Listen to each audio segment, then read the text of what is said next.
Right. Take a deep breath, and then we've got an edit point, and then we start, shall we? Here we are again. I think you like this podcast because that nobody was as often as you. To be honest, nobody was twice. It's not too many episodes yet. Well, but, you let me talk, which is a cardinal sin because apparently I do that quite a lot. That's why I am asking you to join me, because someone have to talk here. It cannot be me. Ladies and gentlemen, today that won't be the format. So today I'm going to be prompting Konrad a hell of a lot more, if not majorly, because you've been up to some stuff recently, and I've been along on some of that adventure with you. And today I think the subtext for this should be episode 11, Konrad made a short film. So I'm going to actually ask you a lot about it. I don't think it should be Konrad made. Konrad made with you as well, with a couple of other people. Oh yeah, it's the standard cliches. It's all collaborative. With some of that being a bit heavy-handed in this one. But the point is, it's your script, it's your baby. You've driven it through from 0 point to this point, which we'll discuss, and we'll get into the details in seconds. of that. No, there's a lot there, and I think it'd be quite interesting. I think there's a lot of people that are in the same position to you, so sharing your story, sharing your experience, I think will be a good thing. So Konrad, you've made a short film. It's currently in post-production, is that correct? Yes, correct. At the moment it's with the editor, and after that we'll go to the sound specialist. But it was not like that I just wrote the script and we did movie, short movie. Everything have a purpose and much longer story behind. Which is my first question. Let's rewind. Let's go right back to the beginning. Talk to me about a week before you made the decision to do a short film. Like, where did the idea come from? Tell us the context of the whole thing. Okay, I had two scripts, which one I wrote during the COVID. One of them is Tattoo, and other one is Roy. And both of these scripts did exceptionally good in the festival and competition circled. To the point when there was no week that I didn't post something, I want that, or this script is in final, or this one is accepted in this competition. To the people who don't know, if you see movie or script accept for the competition, it means that it was already pre-selected from whatever number of people try to go in. So if you see the movie was just accepted for competition, it means it was in 10 or 20 movies, which one was accepted for 100 or 200. With scripts, the numbers are quite bigger. So just that you understand that being on competition is already something, especially of the good quality competitions. So it's not just a case of sending a script through and then it's automatically into competition. No. Bring the mic closer to yourself. Hello, Mike. Oh yeah. Get comfortable with it. Mike. So there's actually a pre-selection process. There's some initial hurdles you've got to jump through. To the point when your script is accepted for the competition, you already have a mini award like Lauer that this script was accepted for this competition. Right. And from then, it's different competitions have slightly different formats. For example, some of them do it quarterfinals, finals, and showing who is the winner. Other ones straight away going to the winner. Other ones just do it the nominee system, when they nominee from whoever they accept 10 scripts or 5 scripts, and the winner is one of them. So depends the competition. It's variable and it's happening in a different way. But being in final or being nominated is mean that you are one of 5 of 1 of 10 of the hundreds of scripts which one was sent to the competition. So that's already something. That's quite an achievement in itself, because a lot of people putting scripts out there, and they should be doing it. So carry on, folks. Don't stop. It's fun. So winning the competition is mean you are the winner. Simple. And I was lucky with several competitions, so my luck happened a few times, which make me happy even more. But nothing really happened outside of that. And I was really surprised, because I expect that if I will win like 5, 6, 7, 8 international competitions, and I won in Japan, USA, Canada, Spain, I think Portugal, and a couple of other countries. I expect that if I send this information to, I didn't expect that producers will come to me. So I started sending to the producers in UK information. I've got 2 scripts which I'm doing very good on the competitions, on the festivals. Do you want to read it? And it was crickets. Basically, nothing happened. Hey. Let me just pause you just one second. That little technical thing. Producers. You've sent some scripts off to producers and crickets. No, I didn't send the scripts. I said information that I've got the scripts. You have to understand, no producer, or 99% of them, will not accept script which are coming directly from the writer. Yes, that is the case. It's quite often a thing where they ask for an agent, don't they? Yes. What is happening, the script have to go from a recognizable agent. So nobody can just put the website, I'm agent from now on, and send them script to read. That's not going to happen. Sorry, I tried. So it have to be established agent on the market. How do they become an established agent? Do you think they have to transverse through a special cavern of obstacles, like a fire and fight a dragon? And probably that's goblin, and then if you make it through without spilling the water, there's a special spiritual water in the cup, and you are the chosen one, and then you may be an agent. I think that you are chosen one once you have a base of the clients, and in your portfolio that your clients been in some productions or did something. It's a chicken and the egg, really, isn't it? Yeah, of course. So basically what is happening, you have agent, the agent take apprentice, the apprentice do it based of the client, and grown, and once it's grown, he's make decision to open his own agency or his own company, and he takes few clients with him. Well, now we know, folks. Now we know how agents are born. So that's my understanding. It can happen different way. Like some people can be friend of someone who want to be actor, and just start to manage him, and in some point this actor becomes famous. So nobody will really tell to him, "You are not agent," because we want this actor. Yeah. So pain in the butt. Yeah. So you obviously couldn't make connections with producers because you didn't have an agent for these scripts. And I still don't. If an agent watch that, I still don't have agent. Not for long, but I don't. So basically, I sent emails, and I didn't have a really interesting answer for that, if I have any answer. Most answer was, thank you for your email. Unfortunately, we are not read the scripts which are not coming from the agents, etc., etc. There is a magic English word to describe it. Unconcealed, if I could remember. Sorry. Unsolicited. Yes, unsolicited. Hi. So we don't accept unsolicited materials. So if you send us anything, it will be straight away put to the bin. And I was a little bit down because of that. And then I remember that we always talk, you and me, and you ask me, so why you didn't do the short from one of the scripts? It is good to, in my opinion, it's not the answer to everything, but in that situation, it's good to have that in your back pocket because you can show someone. Yeah. You can say, look, here's a vertical slice of what this could be. So my first thought was, yeah, but I cannot just put huge story, which one is in this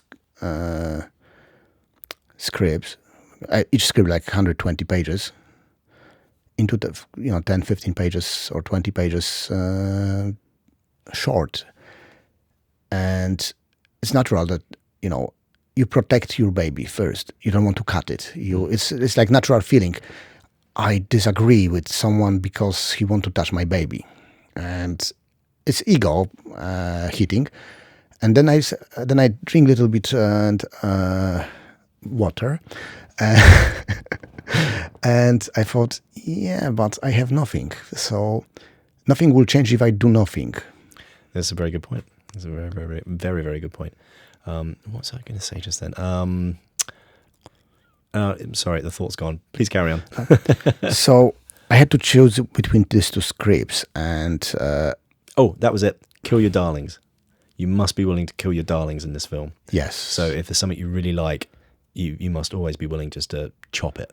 To be honest, one of my in Tattoo on the script, which one we turn into the short, which is not exactly the story from the script, is like side story, but showing the place, the characters, the interaction of the characters, and the main idea of what's happening. I kill straight away my favorite character.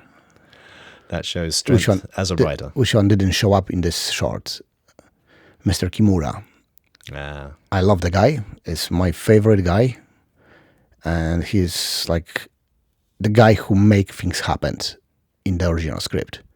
I found that it will not work with him. Hey. Because he is secondary character in the original script, but he is like the main evil and main good for this movie. Okay. At the same time. That's quite interesting. Because he's like Darth Vader. He's the bad guy who make decision to go good on the end. So you've got an actual character arc there, which is always more interesting than Fast and Furious and family stuff. How dare you? I dare. I really dare. Oh, man. Anyway, so you're at this point where you've decided to make a short film. So then I thought, I can write something based on the movie, do it the side story, kind of show more or less what's happening in this place. But first I had to make decision which script to cut, what to touch it. And the answer come very easily. Basically, one of the scripts is more open space. The second one is more close in one location. And my friend, who is a tattoo artist, I spoke with him. I told him about my problem. He said, Konrad, I'm going for holidays. And when I'm back, it will be this week, 2 days before this weekend. I will just not open my shop. I will give you for a weekend for free. So I had a tattoo place, and I've been there, and it's a very nice place. So you started with the location. Yeah, I started with the location. That was the trigger point to go, okay. I said, okay, we do this tattoo. That's balls deep. Let's dive right in. And, once you had a location, which one is completely fit to your idea, and you have two ideas. To one, you've got the location. To the second, you don't. So let's just put a bit of a timeline in this as well. Give us a rough like time from when you decided to make a short film. Start exploring the idea. It was a couple of days after we had the first conversation about that. Hey. So I went to jiu-jitsu and I choked the tattoo shop owner, and he asked me what was my problem, and I told him. So he nicely tapped and gave me the place. So kind of not specifically a date, but give us like June, July, August, that kind of thing. Oh, crap. Do you know that I don't remember exactly the timeline like that? I remember what's happened, the events. Hey. And I don't really put them on the timeline in my head. So let's say it was around the summer. It was summer. It was end of summer, like August, I think. And so you decide around August. End of August, we can say that I decided to make this short. To try and try and get this short up and running. And then I looked for. Then I found the place. It was beginning of September, probably. And then I had to write it. I didn't want to just shoot a couple of scenes from the original script. I don't think it will work.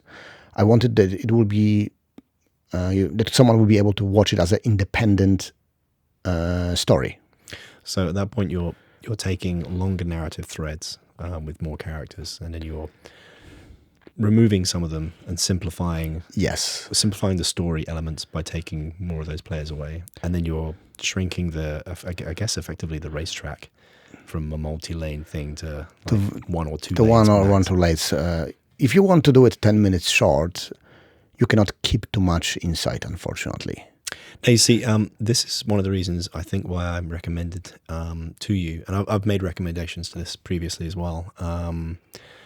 To that point when you're in that area between getting your first feature off the ground and just waiting around, as you said, if I wait around, nothing happens anyway. You're not gaining anything by not doing anything. My point is, though, you having the skill to chop all that down and understand what to keep and what to discard to have a decent story that exists within a 10-minute or a 15-minute framework, and doing that from a larger narrative, I think that's a skill in itself. And it prepares you for that day when you're turning up on the first day of set on a feature, and you've got 30 days, 60 days. I dream about 60.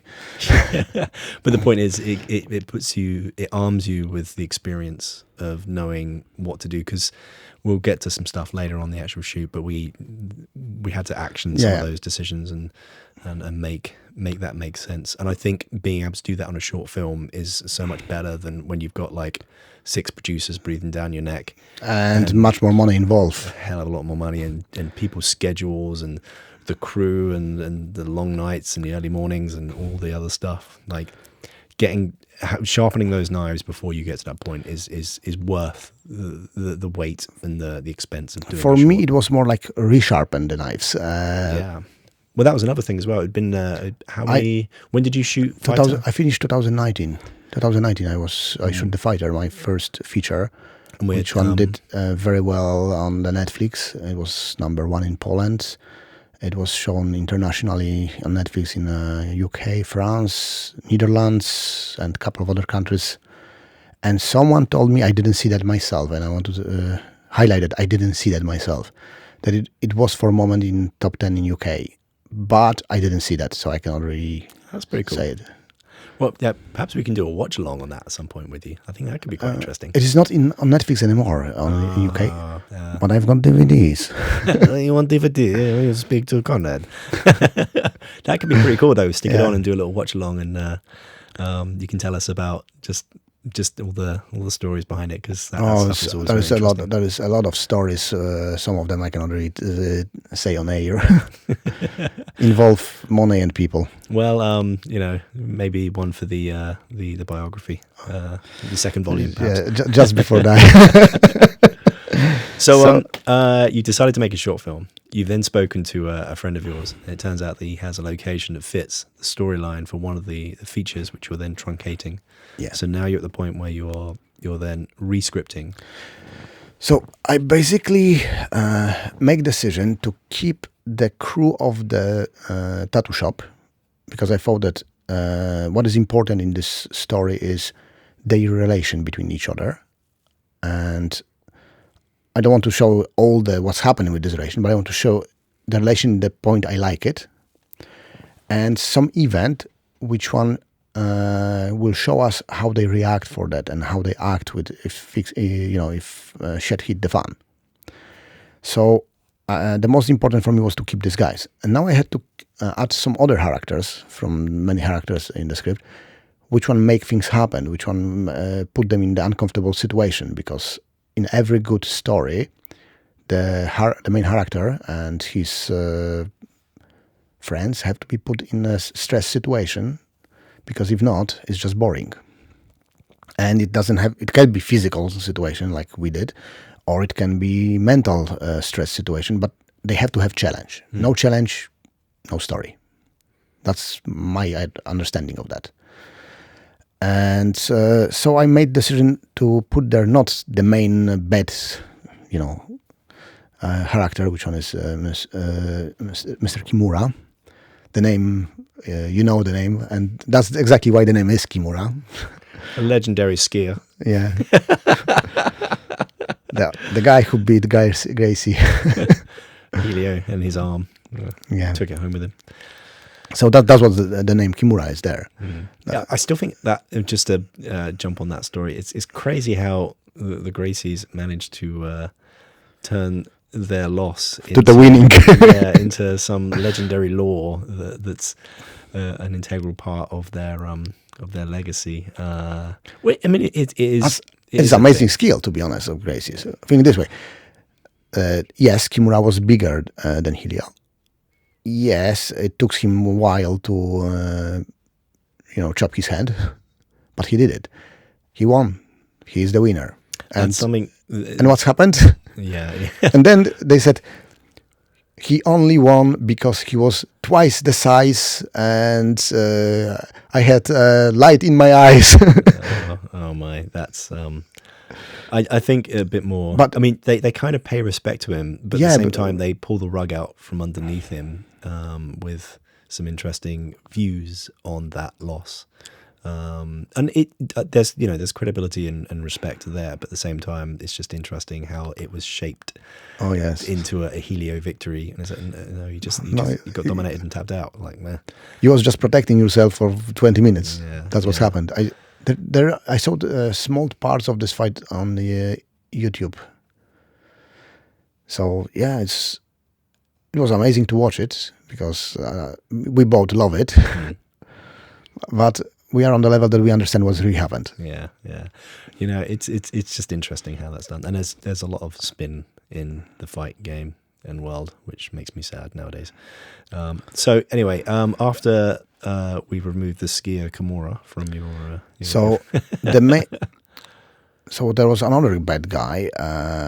Like both of this one guys we left, but I thought it would be too much to explain why he is there. It will be too much to we will touch too many side stories if he will be there as well. So I had to kick him out.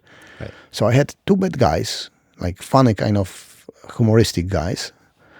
Which one supposed to be bad guys in our story?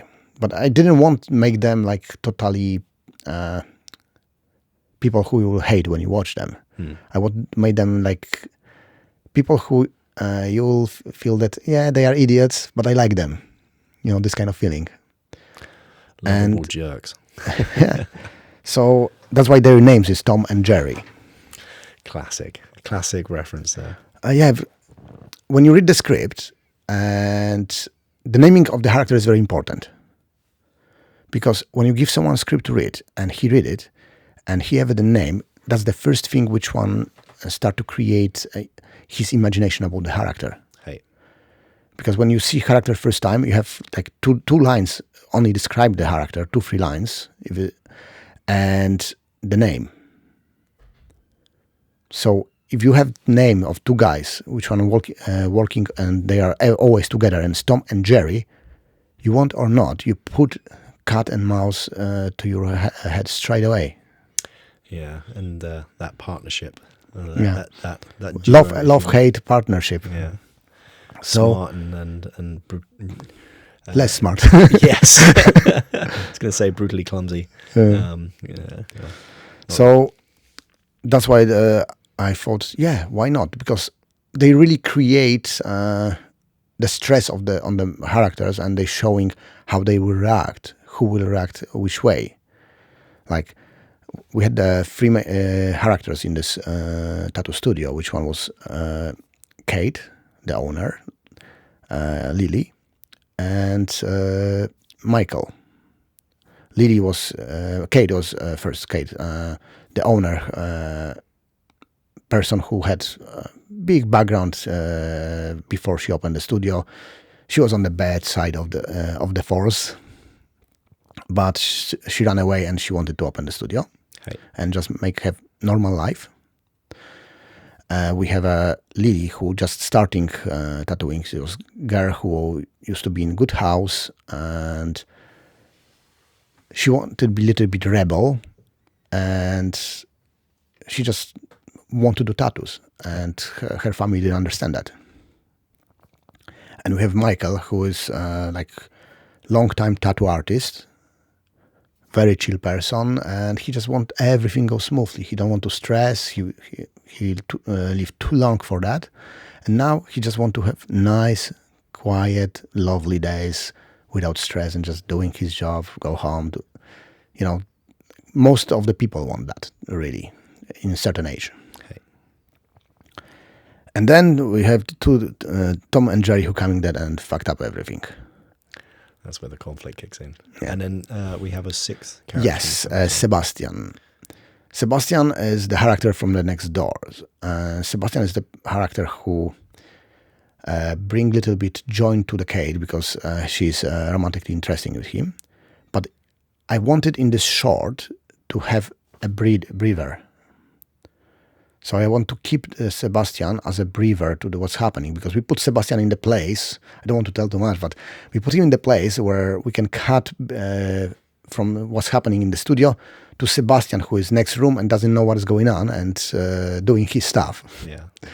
So whenever we want to change something, position of actors or make a brave in the story, we just jump and showing what Sebastian is doing. So we have this nice cutting and opportunity to sometimes probably even fix some small mistakes by cutting somewhere else and back to the position we want to. Also gives you a chance to manipulate the pacing of the story as well, because it's not just a case of it just flying in front of you as if it was on a theatre stage, but you can actually cut away to something and bring it down and then step it back up again, peaks and troughs. So that's the brave part, which one I refer to. And because of that, I was able to keep Sebastian, who is second most important person in the main story, in the tattoo script. But here he just become like side person, like sideline story, kind of. But it did works for me, so I thought, why not? We can kick him from being one of the main characters to the side character. So while we're talking about the characters then, actually, let's talk about the casting process. So we've gone from you deciding to do this to then getting a location, truncating the script, which we'll touch on again in a minute, because I think there's a few more stuff I wouldn't mind asking you on that, to the characters. So now it's a case of filling those characters, having people bring them to life. Perhaps we start with Kate. I wanted to find Asian girl who can play, who have specific look, and whose English is good. I imagine Kate as a person who is very intelligent and went through lots of shit. He was traveling a lot, and I start to use websites like Monday.com, Star Now for casting. I post all the characters and looking for actors. If you will do it the same, if you will put that you want to find a character, my top advice for you is accept putting not only the line which character have to say or describe the character for the potential actors, but drop with who they will work. So my catch for the actors was, I have a great sound engineer. He's lying, but I'm okay with that. Yeah, just remind me, why are you going to LA? I'm going to pet some dogs. Of course. So there was me, and I had already complete one feature, which one did quite well. And we had a cinematographer who unfortunately wasn't able to finish with us, but we found other one, which one was great as well. Mr. James Decker. Yeah, James. We'll talk about James later. We'll talk about the crew and who filled what roles in. So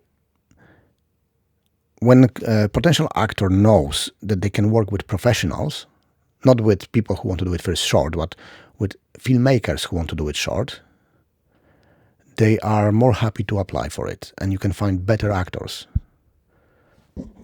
Oh my. In fact, let's do you a favour there. Let's give you a little tweak, shall we? No, it's okay. I first time touch it. I didn't touch it before. No. But let's. Oh my god. There we go. Make that a bit nicer for your gesticulations. Let's do me as well, just because this seems to be an episode all about moving microphones. Because that's all about professional microphones. That's how we roll, apparently. So, okay. Do you know that what is the biggest difference between movie and podcast? Less people shout at you when you do a podcast. in movie you cannot show microphones. In podcasts, you are obligated to do it. Oh, that's something that I'm. That's something that I'm. Whenever I see it, or whenever I'm doing it, my instinct's like, "Oh, are you sure?" But then, obviously, it's fine. So I'm like, "Okay, let's go all in." Blam. It makes me laugh as well when I occasionally do a. It's like you do it radio with cameras. Yeah. When I occasionally get hired to do a bit of a podcast stuff, and there's certain mics I like to use, but everyone's always like, "You've got to use the SM7B." I'm like, no, you don't. It's an incredibly noisy microphone, and yes, there are some good qualities to it. It's the most popular microphone for podcasts ever. But it doesn't mean it's the best. Do you know why? Because someone else used Joe Rogan used it. Yeah. That doesn't mean it's the best. It's the most appropriate microphone. You want something that has a nice warm sound, good proximity, and looks good in camera, and doesn't have a lot of hiss on it. And that thing does, and looks good in camera. People watch it. Why does it look? No one watches the mic. Why does it look good? Take the music. This shape, it makes something. If you like that shape, that's on you, and others who like that shape, power to you. But I'm more of a 50 kind of guy. Anyway, rewinding and getting back to the specifics of our characters. So, you're at that point. You're looking to cast the character Kate. Yes. You've gone through the process of advertising the roles. I had several applications for Kate, and I was surprised at so many Asian actress we've got in London. And I keep like 3 of them for the final. I sent them the parts. I watched what they sent to me, and one of them played more or less what I wanted.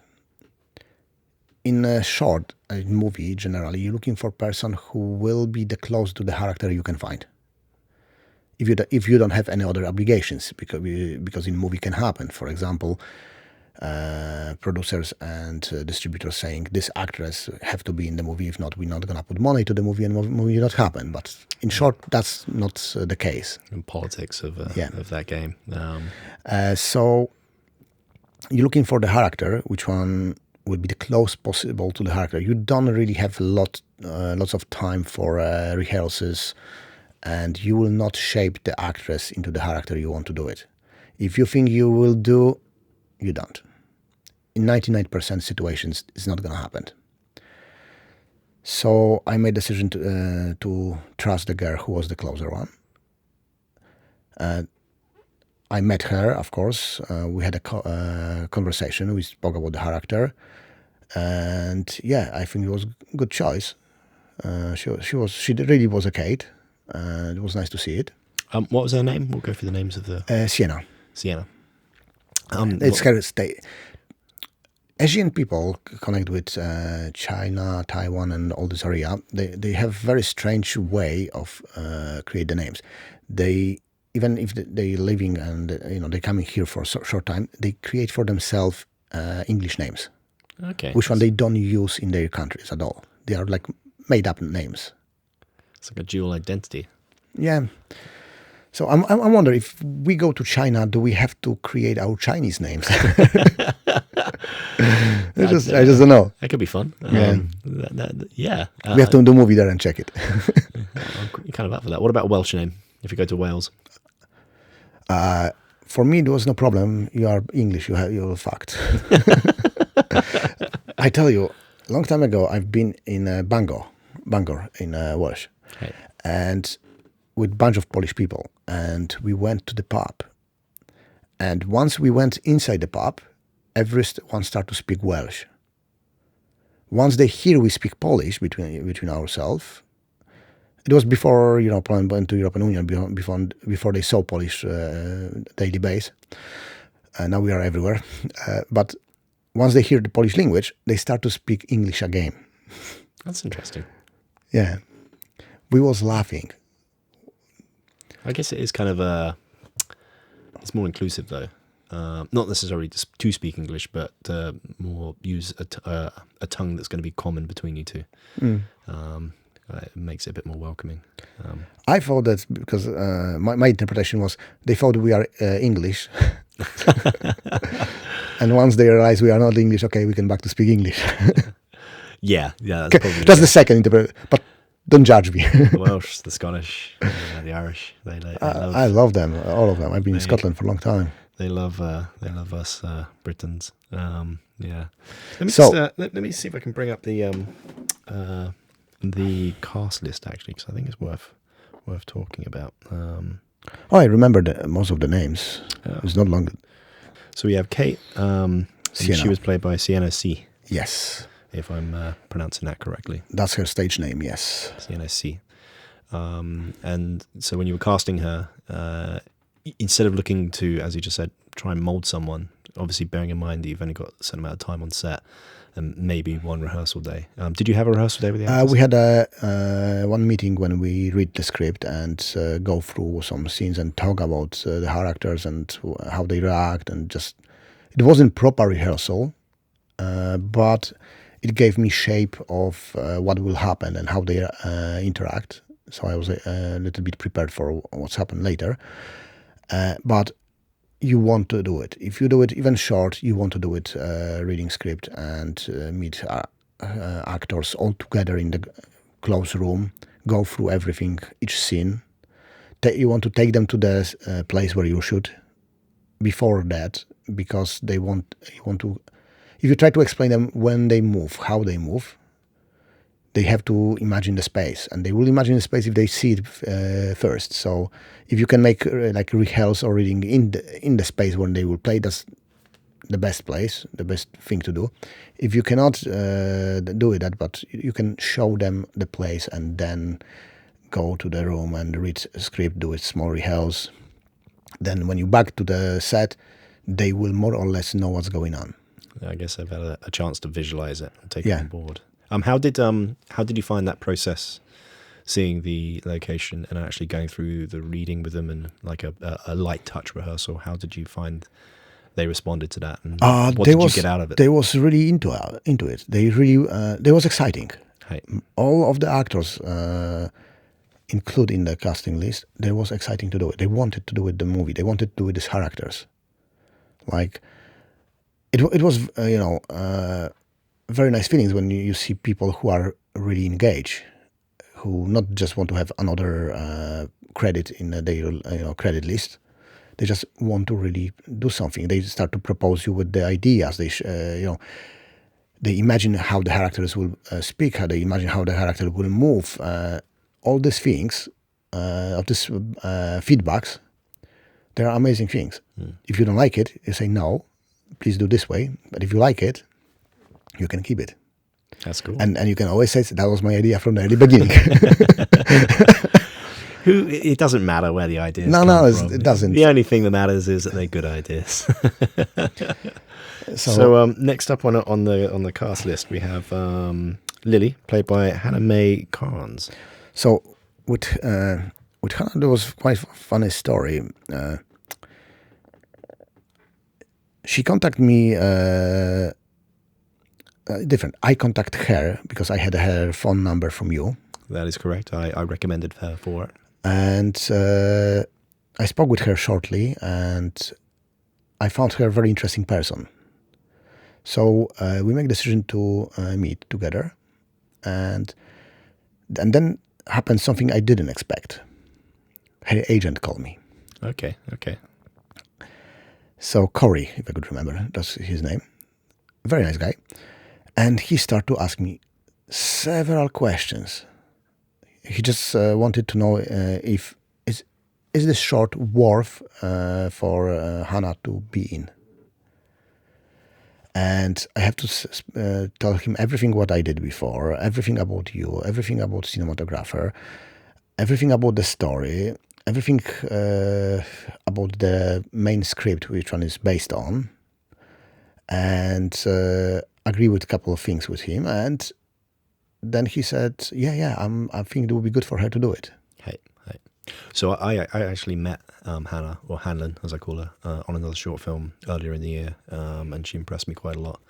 She was Scottish, but she wasn't playing a Scottish person. She was playing an English lady, and her accent was on point. But what impressed me about her was we were doing this incredibly complex short that was multi-threaded, with the same story told from two different sides. So quite often you'd have two different characters doing the same lines, and they intended for that then to be cut literally word for word between different characters playing a similar kind of position, but from a girl's perspective and a boy's perspective.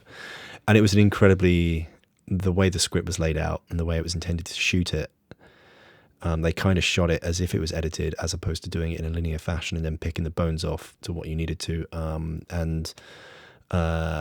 It was confusing for everyone involved. Whereas Hannah, she was actually very astute and very on point with the script. She understood all the beats, and she pretty much had it off book. It was very impressive. When I was recording it, and I ended up doing some of the script supervising on it, which was not what I wanted to do.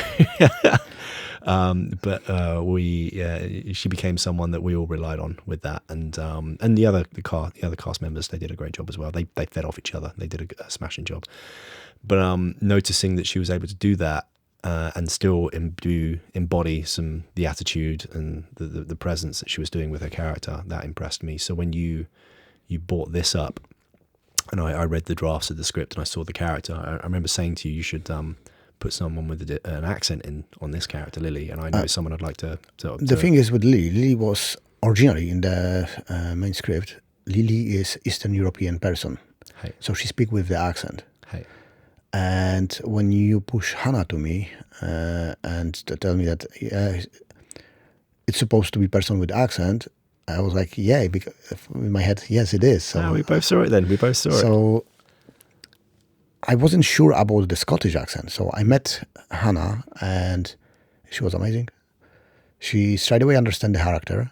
Straight away during the conversation, tried to modulate her accent because she wanted to know how strong Scottish accent she have to use. Hey. And I thought, yeah, it works. It just works. It doesn't have to be Eastern European accent. It have to be accent. It's good when I'm attracted to it and I try to proliferate that in my department, but I like to be around technical people who, do you know the saying, if you want to be good at something, practice 1,000 times, but if you want to be great at something, practice till you can't get it wrong. Yeah. And that comes from a real understanding of skill. And of course, we see that a lot in jiu-jitsu and other things in life. But being able to break something down and then repeat it on purpose with definition and specificity. That's such a mouthful of a word. But that's something that I really appreciate in people when they have that skill set, they have that mindset and that attention to detail. So nothing is just accidental. It doesn't just fall into something. It's crafted and it's purposeful. And I see that quite a lot with British actors. Not that American actors aren't good, but it seems like there's a difference in style where the ones that we have trained over here, they're very purposeful. They build what they're doing. They don't just try and find it. The difference is that British actors understand in movie one thing which one American actors knows, and is that you have to be the same in multiple shots. The consistency. Consistency when you're acting. See, that's down to skill sets then. But that's something British actor understand, and Americans knows. You see the difference. They get spoiled on multi-camera shoots. Yes. Because you can get away with I like that. to work with one camera, to be honest. That's the Nolan way as well. He doesn't multicam stuff unless it's a big explosion. It's all just one camera. Even second unit. When I was in film school, I was learned and I was told by Mr. Tucker, my favorite teacher there, that one camera is better. And the reason why is because you concentrate of what you see. Right. The light, the acting, everything is for audience, and audience is your camera. So you concentrate of one person who is watching that, of the eye of the camera. If you have many cameras, you cannot really put your focus on everything. You have 3 screens there, and you're just jumping between them, and I see why they do it. Television and with budgets. Yeah, television budgets and everything. That's changed things. With budgets, even on medium and high budget features as well, I can see why they do it, because you need to get coverage as fast as possible. Yes. Because Financially, yes, that works. it makes sense. And But action scenes. I completely agree with you in that when you split your focus, you split your quality. And as opposed to when you're focusing on one thing at a time. Plus, something that a lot of people tend to forget when they are doing multicam shoots is the viewer is only going to be seeing one camera at a time. At a time, yes. Yeah. So if you're looking across, like, 2 closes, 3 closes, a mid and a wide, all in one go, you're not really going to take it all in properly. Whereas when you're focused on a linear shooting schedule, I understand if you can use multi-cameras this way. I use the camera I want to be with, and I have another one with different angle. Which one maybe I will use if there will be something interesting there. There is okay. Because you are not focusing to watch the other camera. You're focusing on this one because that will be the main camera. That's what I want to show the audience. Okay. And if I need to cut to something else and I've got the second camera, it can help only. But when you put multi-cameras with the talking scene, it's not always the best way forward. No. The one thing I do like it though is when you do a 2-person talking scene, and so like they're sitting across the table and you have one camera on each other. And in that situation, I like to also make sure that my department is covered correctly, in that we're breaking the chains of the old one boom operator, that's enough for you, mate, and actually having 2 boom operators, so 1 boom person per person talking on the table, and you're able to get in those moments, because you're cross shooting. And the coverage you're getting, you can take the chains off the actors and let them talk over each other, let them cross over each other's lines, and get that energy between them in a bit of a performance. And because the technology is able to capture it in a way that will make sense for the edit, as opposed to that's something which when John wasn't able to understand at the beginning of short. It's a shame. You should have said I would have explained it to him and broke it down to him. He was explained to him. He catch up. He did well though. He did well. Yeah, he was amazing. He wasn't really an actor. To which we'll shuffle on to we did Kate Lilly, Michael, played by Gary Forbes or Forbaz. Forbes, I think. Gary, it was the harder character to find. Hey. I don't know why I didn't receive many applications for this character. Nobody really want to play it. I had one application for one actor, whose names I will not say publicly, who already had nice portfolio, but his demands was like a little bit strange. Like, first of all, he wanted to receive from me or my agent all everything about fighter, everything about my previous things, my portfolio, lots of informations. The same about the rest of the crew, and I was sort of thinking, do I really want someone who will start to telling me what do I have to do? Right. And eventually, I wrote to him that's my rules. So if you want to try, feel free. And he said, I think I will pass on this occasion. I said, all this. It wasn't like argue between us or anything like that, but I didn't feel energy between us. Like I feel that will not work. And from what I saw, he was a good actor, really, really solid actor. And then I had Gary. Gary is a really nice person, a really good actor, but he was a little bit older than the original character of Michael. I was surprised by that as well. I envisioned him to be like 19, 20, 21. It should be 30, 35. Okay. Gary is 40-something, more into 50s, nearby. But I thought I had a younger, one other younger guy, but the quality of the understanding of acting was like different level. Right. And I remember what I've been told in school is, if you cannot make a decision who is better for the character, I will tell you, the person who play better. Yeah, that's an interesting point, actually. So I thought, okay, Michael can be older. I was surprised with his age grouping or his age area. What would be the term for that? I'm not sure. His Yeah. age range when he came on set, because I hadn't had a chance to meet him. But with that said, I thought it was great casting, because I thought he did a phenomenal job, and he gave a different slant to what I was expecting, or what my preconceptions for that character would be.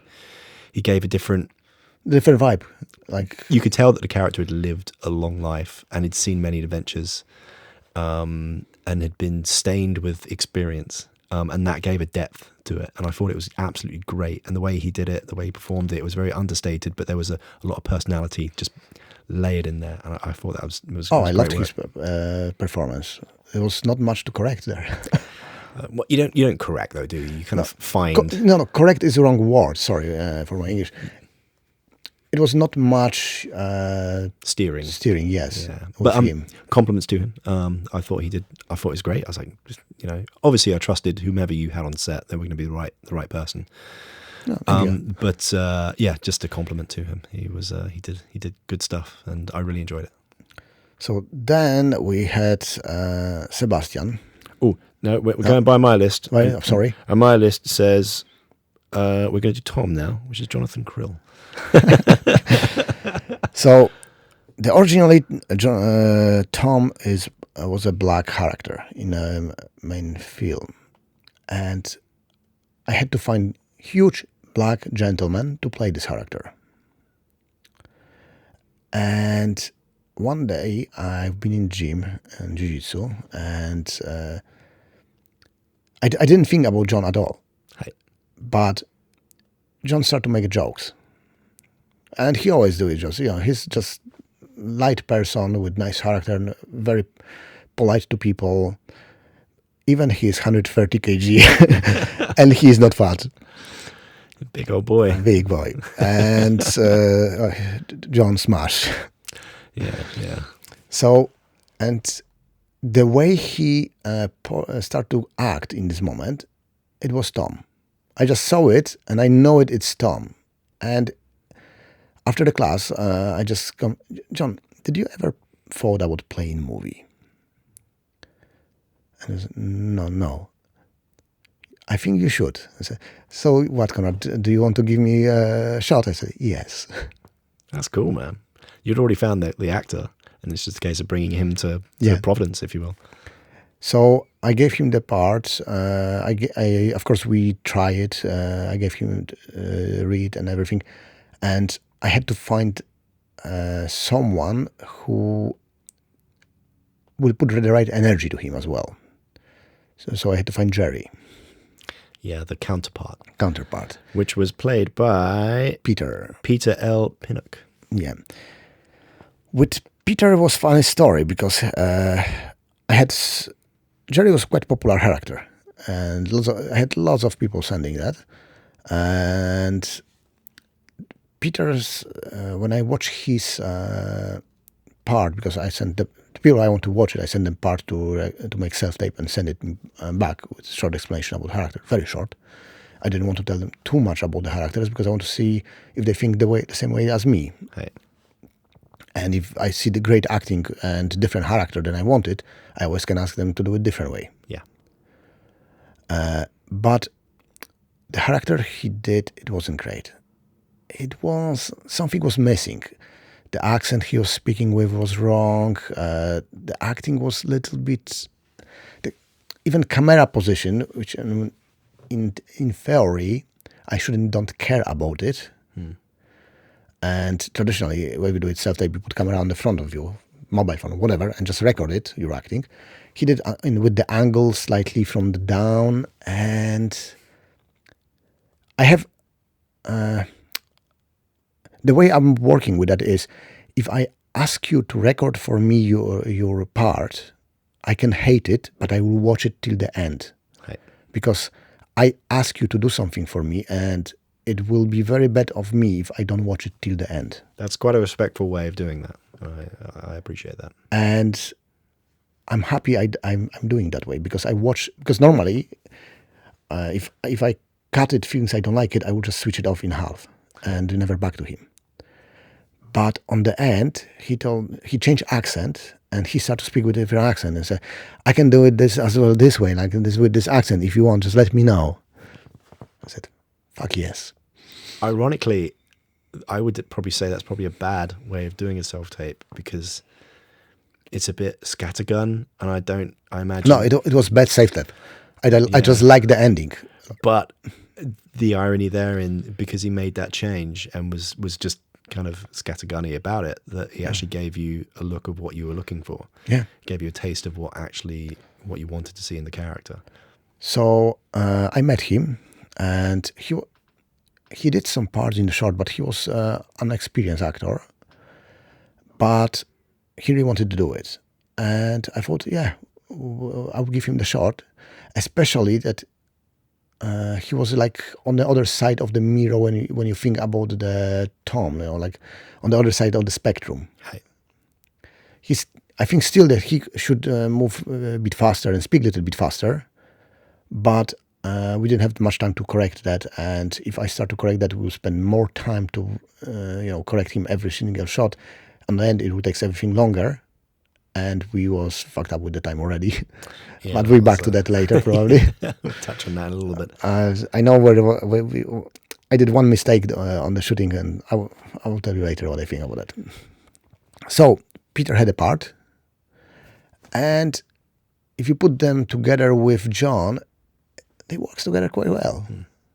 It did. I thought the balance was quite nice, physically, visually. And the way their personalities and their performances kind of leveled off each other. It was pretty cool. And their walk and talk scene, that was quite fun. Yeah, and I like John, like he hear the words and the understanding of the words hit him a few seconds later every single time. And that was cool. That was really, really well acting. I didn't. My memories of that are a bit of a blur because I was bouncing around. It's like, yeah. I remember I remember recording it, reading the script as we're going, because you're mixing the lines, doing my job, paying attention to everything, but at the same time, not having the opportunity to take on the nuances of the performance of what's going on, because we were just so rushed. Oh, we were so rushed. And that's ironically, it's kind of that happens most of the time in what I do. I don't get a chance to actually take on board the minutiae of the work that's being done by the performers. But every now and again, I'll be doing a scene and they'll just knock it out the park, so much so that I'll actually be jarred out of the scramble to make sure that everything is technically perfect, and actually just acknowledge it. Like, Jesus, they break through that barrier. Every now and again that happens, and when it does, it gives me chills. I'm like, damn. And I always say to the actors afterwards, like, it's hard for me to find the focus to really see what you're doing, but you did it so well that you have to remember that we are not there to enjoy their performance. We are them to make them perform and record that the best way possible. Oh yeah, which is what I was, what I'm, which one I was what I'm highlighting. But every now and again, you'll get a performance in a scene or a take that's so good that it just penetrates through all of the noise and all of the everything starts to work with that. No, it's just because we're all doing different jobs, other than yourself, of course. So you're listening to the sound, or the camera operators on framing and making sure that focus is in point, and keeping an eye on the lights, and the gaffer's doing that, and so on and so forth. Script supervisors making sure that the words are being said correctly, and monitoring the differences in the scene visually and all the other bits. But every now and again, you'll see a performance that just cuts through all of it, and you're like, oh Jesus! And within the take itself, you can see the finished article, and then it's just phenomenal. And there's different thoughts on complimenting actors in the day, and I try to hold back and not cross those lines. But every now and again, someone does something amazing, and I once the scene's passed, I just let them know, like, your work there was absolutely incredible. Like, it just cut through everything, and it arrested me from my own job. And my job is priority number one to me. But it's so good that it just captures you. And when you see that, you're like, wow, this is gonna be fucking, this has a chance to be really fucking good. Something I learned on The Fighter, that something that they didn't really teach me in the school. They told me in the school, but they didn't teach me in the school. that it's very important to give actors feedback after the scene. Hey. If they was great, tell them they was great. Because if they was great and you just think the job is done, and just telling people who I want they change something in character, they will think that, oh fuck, I fucked up. He don't even want to talk to me. Positive Feedback is important. Yeah, and a lot of people skip over that. They just throw it to one side. But like when my guys and my girls and my team, when they do something really good, I make sure I let them know, like, that was good, that was really good, well done, that was good work. You know, it's not that you scold them for bad work, but when there is an issue, you say, okay, we've got problems here. But it's just not always just only negative flow. I think positive reinforcement is a tool in itself. Yeah, the Polish way is we talk only when something is going wrong. That's very. I wouldn't say that's just the Polish way. No, that's very deep in our mentality, because all the history and stuff like that. Yeah. Even our language is like that. Hey. Like, for example, in English language, you use a lot of words like "thank you very much," "how are you," all these lovely things, which sometimes you don't think about it, but they are part of the language. But because of that, they create as well positive way to converse with people. Right. In Polish language, we don't have this. We saying straight away what we think, and go. Don't waste time. Get on with it. You get on with it. So, in some situations works better, but in the other situations it doesn't create the good atmosphere between people. They just create communication. That's it. Social nuance. Yeah, is a skill in itself. Of course. And it takes a little while. So let's round out Sebastian. Yeah, let's round out the shorty six, shall we? Mr. Chris Koyosev. So Sebastian, originally the character, is the second most important character in the movie. Supposed to be played by good English guy who finished good school, Oxford or something like that, from good family, handsome. The guy who looks like he never had a problem in his life, is handsome, girls probably loves him, but at the same time, he have his bad background, which one we find it in the movie. So I was looking for the person like that. I had hundreds of applications for this character, and some of the guys was incredibly handsome. Some of the guys was completely far away from being handsome. That's a very interesting way of putting it. like these people never watch Miro or something.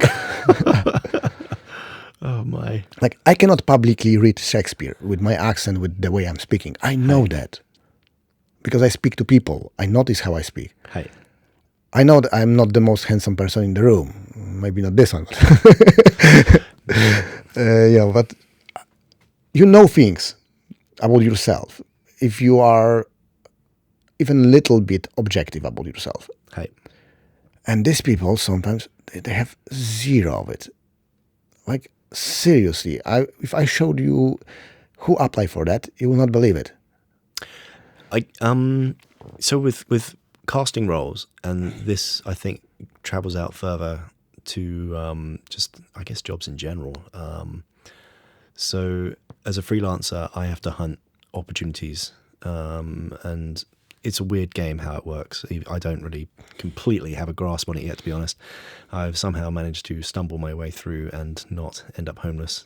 But my point is, one of the things I kind of picked up on and I started to focus on a number of years ago was, instead of machine gunning every opportunity I see, instead to actually assess them a little bit and go, am I right for this job? And is this job right for me? Like, my level and where I'm at and what their expectations are and what they have to offer, and am I too experienced for this, or am I not experienced enough for it?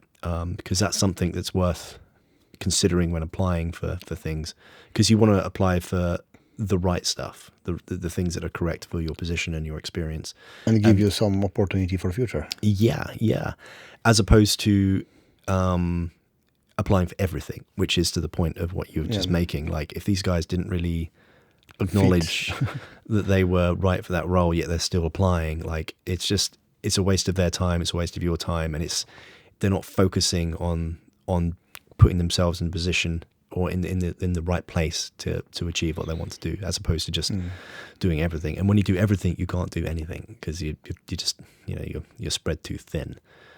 So I think that's something that it's a piece of sage advice that if you're listening or watching, take it on board, especially in the freelance world. Don't just apply for everything. Apply for the things that are appropriate to you, because that will you're wasting less time and energy on things that are just pointless anyway, and you're also not wasting other people's time. You're more laser focused on the correct path as opposed to any path. So basically, I make short list of like 10 people, Right. and I watch them again. And I base this because I know that this character is not as much demanding as in this short as other characters. So I was able to go a little bit less focusing on the acting and find someone who will give me the right look. Right. And then I reminded myself that there is a beginning of the short, and on the beginning of the short there is a conversation between Sebastian and Kate. And Sebastian have to go from the place, he's coming to the place when he want to use toilet because he's doing refurbishment in the shop next door, which one he just buy or hire or rent, whatever.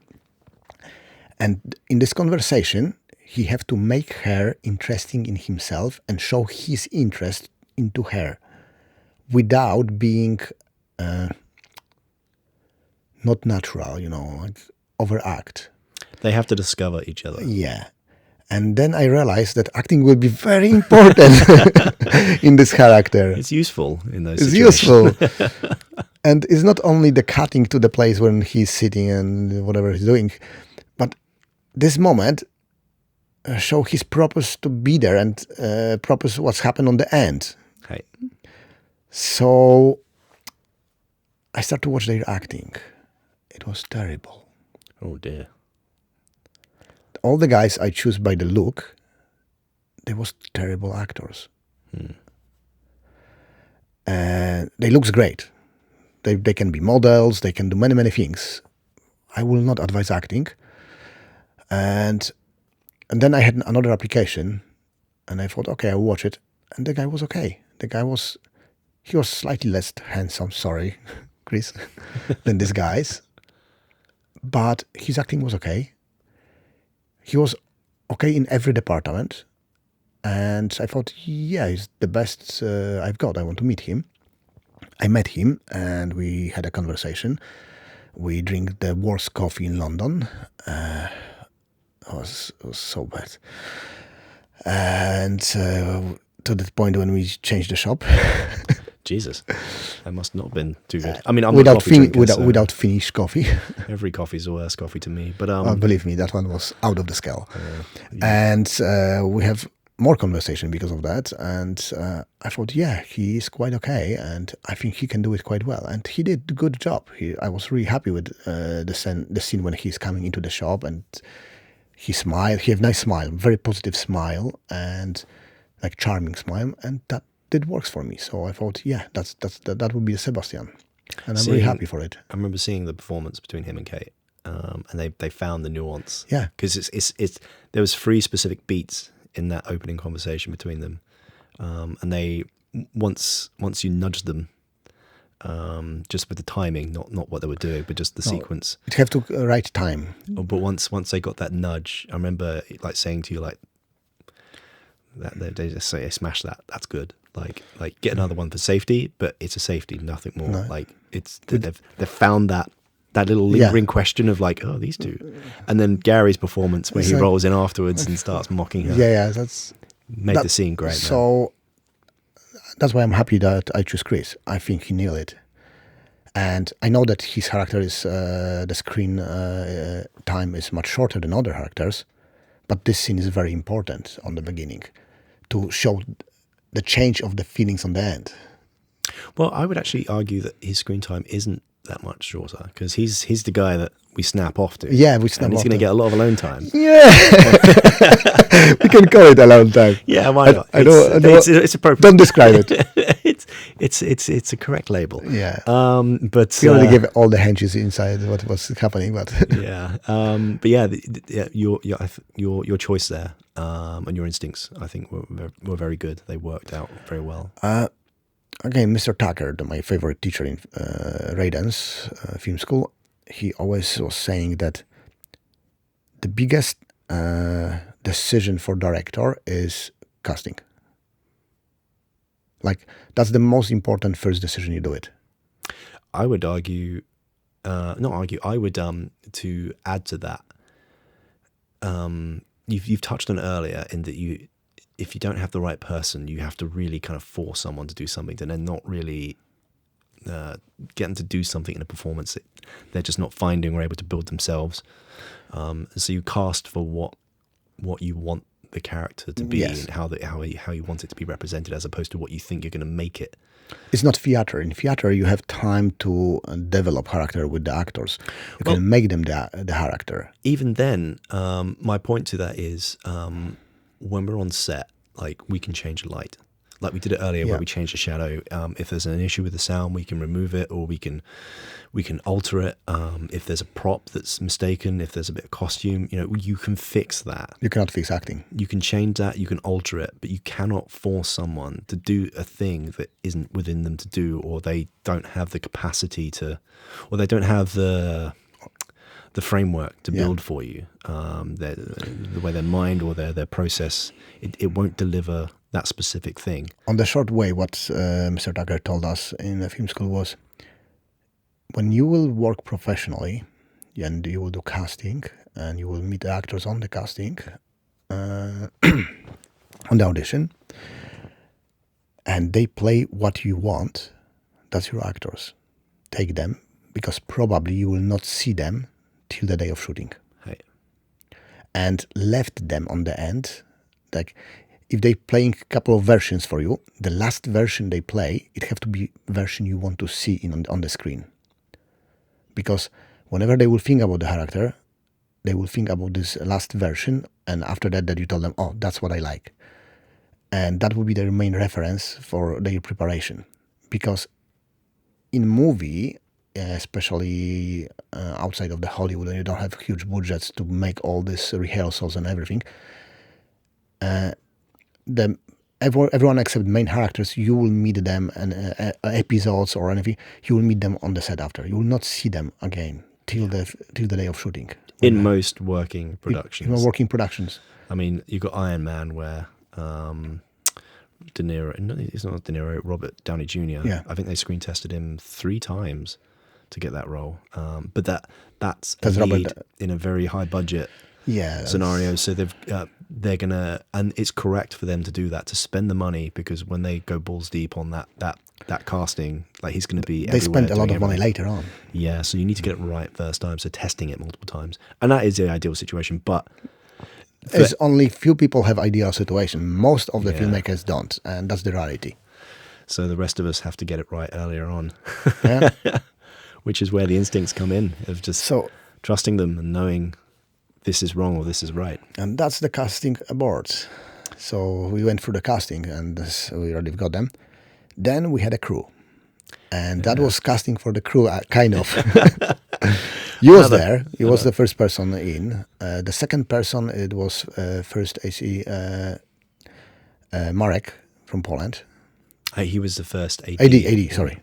AD. First AD slash second AC slash everyone else. slash semi kind of location manager. Yeah. We have to remember that... he was running around filling in all sorts of roles, bless him. We had... we was blessed with the people. Hey. And I'm not trying to be nice for them. They was great. Every single person there was amazing.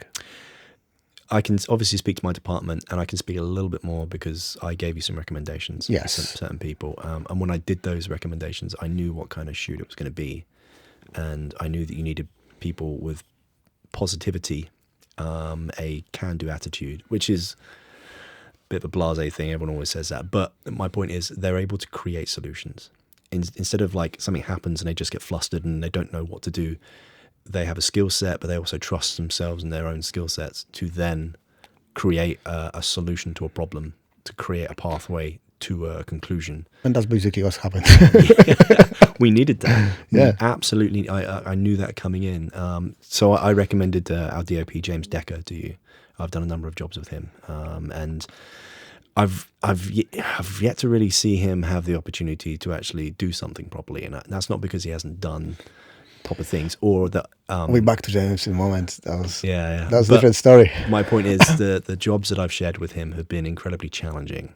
Technically and with little resources, and I've seen him with his back against the wall, and I've seen him get pushed, and he usually gives a little look, and then he has a little 1.5 second processing time, and then he creates a solution, and that's the exact kind of person you need in this situation. Yeah. Someone who's gonna help you find the solution, find the finish line, and it was a real asset to have that attitude, that mindset, and that ability. Because it does take a lot of skill and a lot of ability and experience to do that. So with James, the story is quite funny because what I imagine the way we shoot, we'll take some mirrorless camera and a couple of lenses, one light, and we just shoot.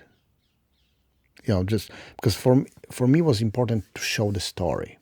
Hi. And to show the idea, concept. That was the main idea of making the short, to make proof of the concept. And when we took James aboard, I had a conversation with him. He said, yeah, Konrad, I need a couple of things. Because we can use my camera. He has cinema camera. But it is shame to use, EF camera lenses with it. We can find, on the Fat Llama or somewhere, some good lenses, so at least we have nicer picture. You understand how important is picture in movies. I said, yeah, I can manage a little bit of that. So okay, I agree with him. A look is part of the personality of the piece. And then he said, but if you have these lenses, it is waste of time if you don't have good light. I see you're on the camera sales pitch there. And then, if you have this light, you have to somehow, connect them to something. So you need these arms. And if you have these arms, it will be shame not to have this and that. And he made a list of the things he needs. And I was like, what the fuck? Where I will find all this shit? And I start to ask some companies to give me the prices, and I look it for the less quality of the stuff. I'm not gonna, say that I look it for the best ones. And it was expensive. Oh yeah. To rent it. And he said, I know one guy, and he's renting stuff. Speak with him directly. Give him the list what you need. And I spoke with him, and I gave him the list, and he was slightly more expensive than people around. Right. But I spoke with him. I explained him the situation, and he made a cut for me. And I thought he's not offering. And I read the spec against with him and with James, and said, Konrad, understand. Other people give you the cheapest stuff for this money. He gave you top quality lenses, Cooks, like not in our budget lenses. He gave you proper light. Don't think twice. So I didn't think twice, and I can only say that the equipment was worth only for the DOP's part. It was 70,000-80,000 pounds worth of equipment. For sound, it was another lots of money equipment. It's about the same. About the same. So I was really glad I can have it. And I said, yes, but I need to, I cannot have this for 2 days. And the other condition was, when I read the script, I know that we need 3 days to do it correctly. And we had 2 days only. I remember telling you that. And that's actually one of the first things I said to you is, Conrad, this is a 3-day script. And you gave me a look, and I was like, I'll say it one more time, and I'll never say it again.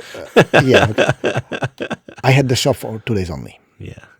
And even that I fucked up later. So I thought, so I have to insure everything. And my advice to everyone, do not think twice not insuring things, that maybe it will be okay. In 99% situations, it will be okay. But you will be bankrupt if something goes wrong. Always insure. A peace of mind tax. Yeah. You spend a little bit more, and you know that you're covered. If something does go really wrong, a lens gets cracked. The lenses are 20,000 pounds each. Yeah, if something insure it. If something goes bad, you can just get some insurance and get that covered. It's very, very important to have that. And then when you're telling we are insured. If something happens, you have peace of mind when you work. I have peace of mind. I don't have to think about it twice. So always insure things. It was nice to know that when we locked the stuff up, that A, I didn't have to drag it all home, and B, it was covered, and B, I didn't have to drag it all home and then drag it back the next morning, which was that's always a pain in the ass when you have to do that. Yeah. So and when I met James, and we went to the place, and we were talking what and what we were doing, and I found out that he really want to do it that proper way. He don't want to cut corners. Right. And when I was set up the short, I was thinking about cut corners on this department. But with him, I saw that there is no cutting corners. It will be done well, or he's not doing that. Yeah. That's one of the things when you're in that low budget territory, like you've got to pull quality out of it.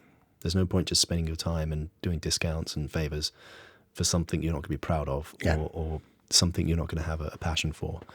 You've got to give these people a chance to actually, get their teeth into something and actually either test something out or do something really interesting. Otherwise, it's just pointless. So I said to myself, let's spend some money. It was an investment. Yeah. An investment. And I invest several thousands in it, and I'm happy with it. Seriously. I'm looking forward to seeing it, man. Me too, because I will know if that was good investment. Well, I remember seeing the shots as we're going, but obviously when I'm looking at the monitor, I'm not, as I was saying earlier, I'm not taking it all in as a memory. It's a function at that point, making sure the booms are out of shot and other things, and running sound department with the visual guide of having eyes on camera, basically. But there was never any point when it was going on that I was like, oh, that looks terrible. He was like, oh, no, it looks great. Standard James Decker stuff, He's good at his job, and the pictures, the images were amazing. And shout out to James. Well done, sir. Pleasure as always. Looking forward to more crazy adventures with you. Oh, definitely. He was amazing. I've had some fun experiences with that guy. And I say fun sarcastically. And he wasn't the sarcastic element. And he knows. You feel me, brother. You feel me. So you got your DOP? And we had Marek, who come from Poland. Marek is my friend from 20 years, and he's professional filmmaker. He's film director. He did TV series in Poland. And I told him, Marek, I'm gonna do short. And he said, when? I gave him the dates, and he said, yeah, okay, I'm gonna buy tickets, and I'll be there. And I bring someone with me to help you as well. So he brought Marlena, who was makeup lady and script person. I've never seen that role combined before. It was confusing when I saw it. I was like, are you doing the makeup? Hang on, I thought you were on the script. He worked in Poland in both these positions, in different productions, in TV. It was nuts watching her do that. She was crazy though, and she's crazy, but positively. She's positively crazy. She kind of like takes you aback, like, well, you were a bit. Okay, I dig it. I like it. Carry on. Do whatever you do. I got a lot of love for her. She's cool. Yeah, she's amazing. And she takes some fun BTS as well. Oh yes, she already selected pictures for me. She sent, I will send you next couple of days, and that was some time ago.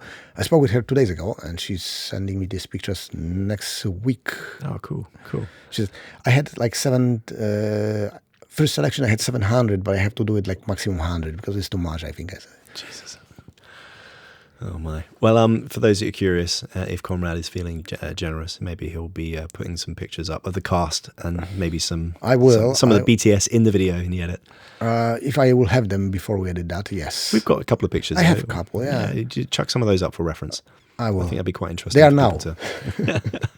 You would have seen them interspersed, and this will just be retroactively a retroactive point. So then DOP, we got our first AD / Then we have Yuri. Yuri is second DA and second DA, assistant director, AD. Sorry, second AD. I'm always jumping between Polish and English nomenclature and the names, and sometimes I have to translate in my head one to another. And Yuri is workhorse. He's a fellow jiu-jitsu brethren. But his idea of making it is, I'm gonna do it. I'm doing that. And he's not watching other people, what they do it. He's doing his stuff, and he's doing till the end.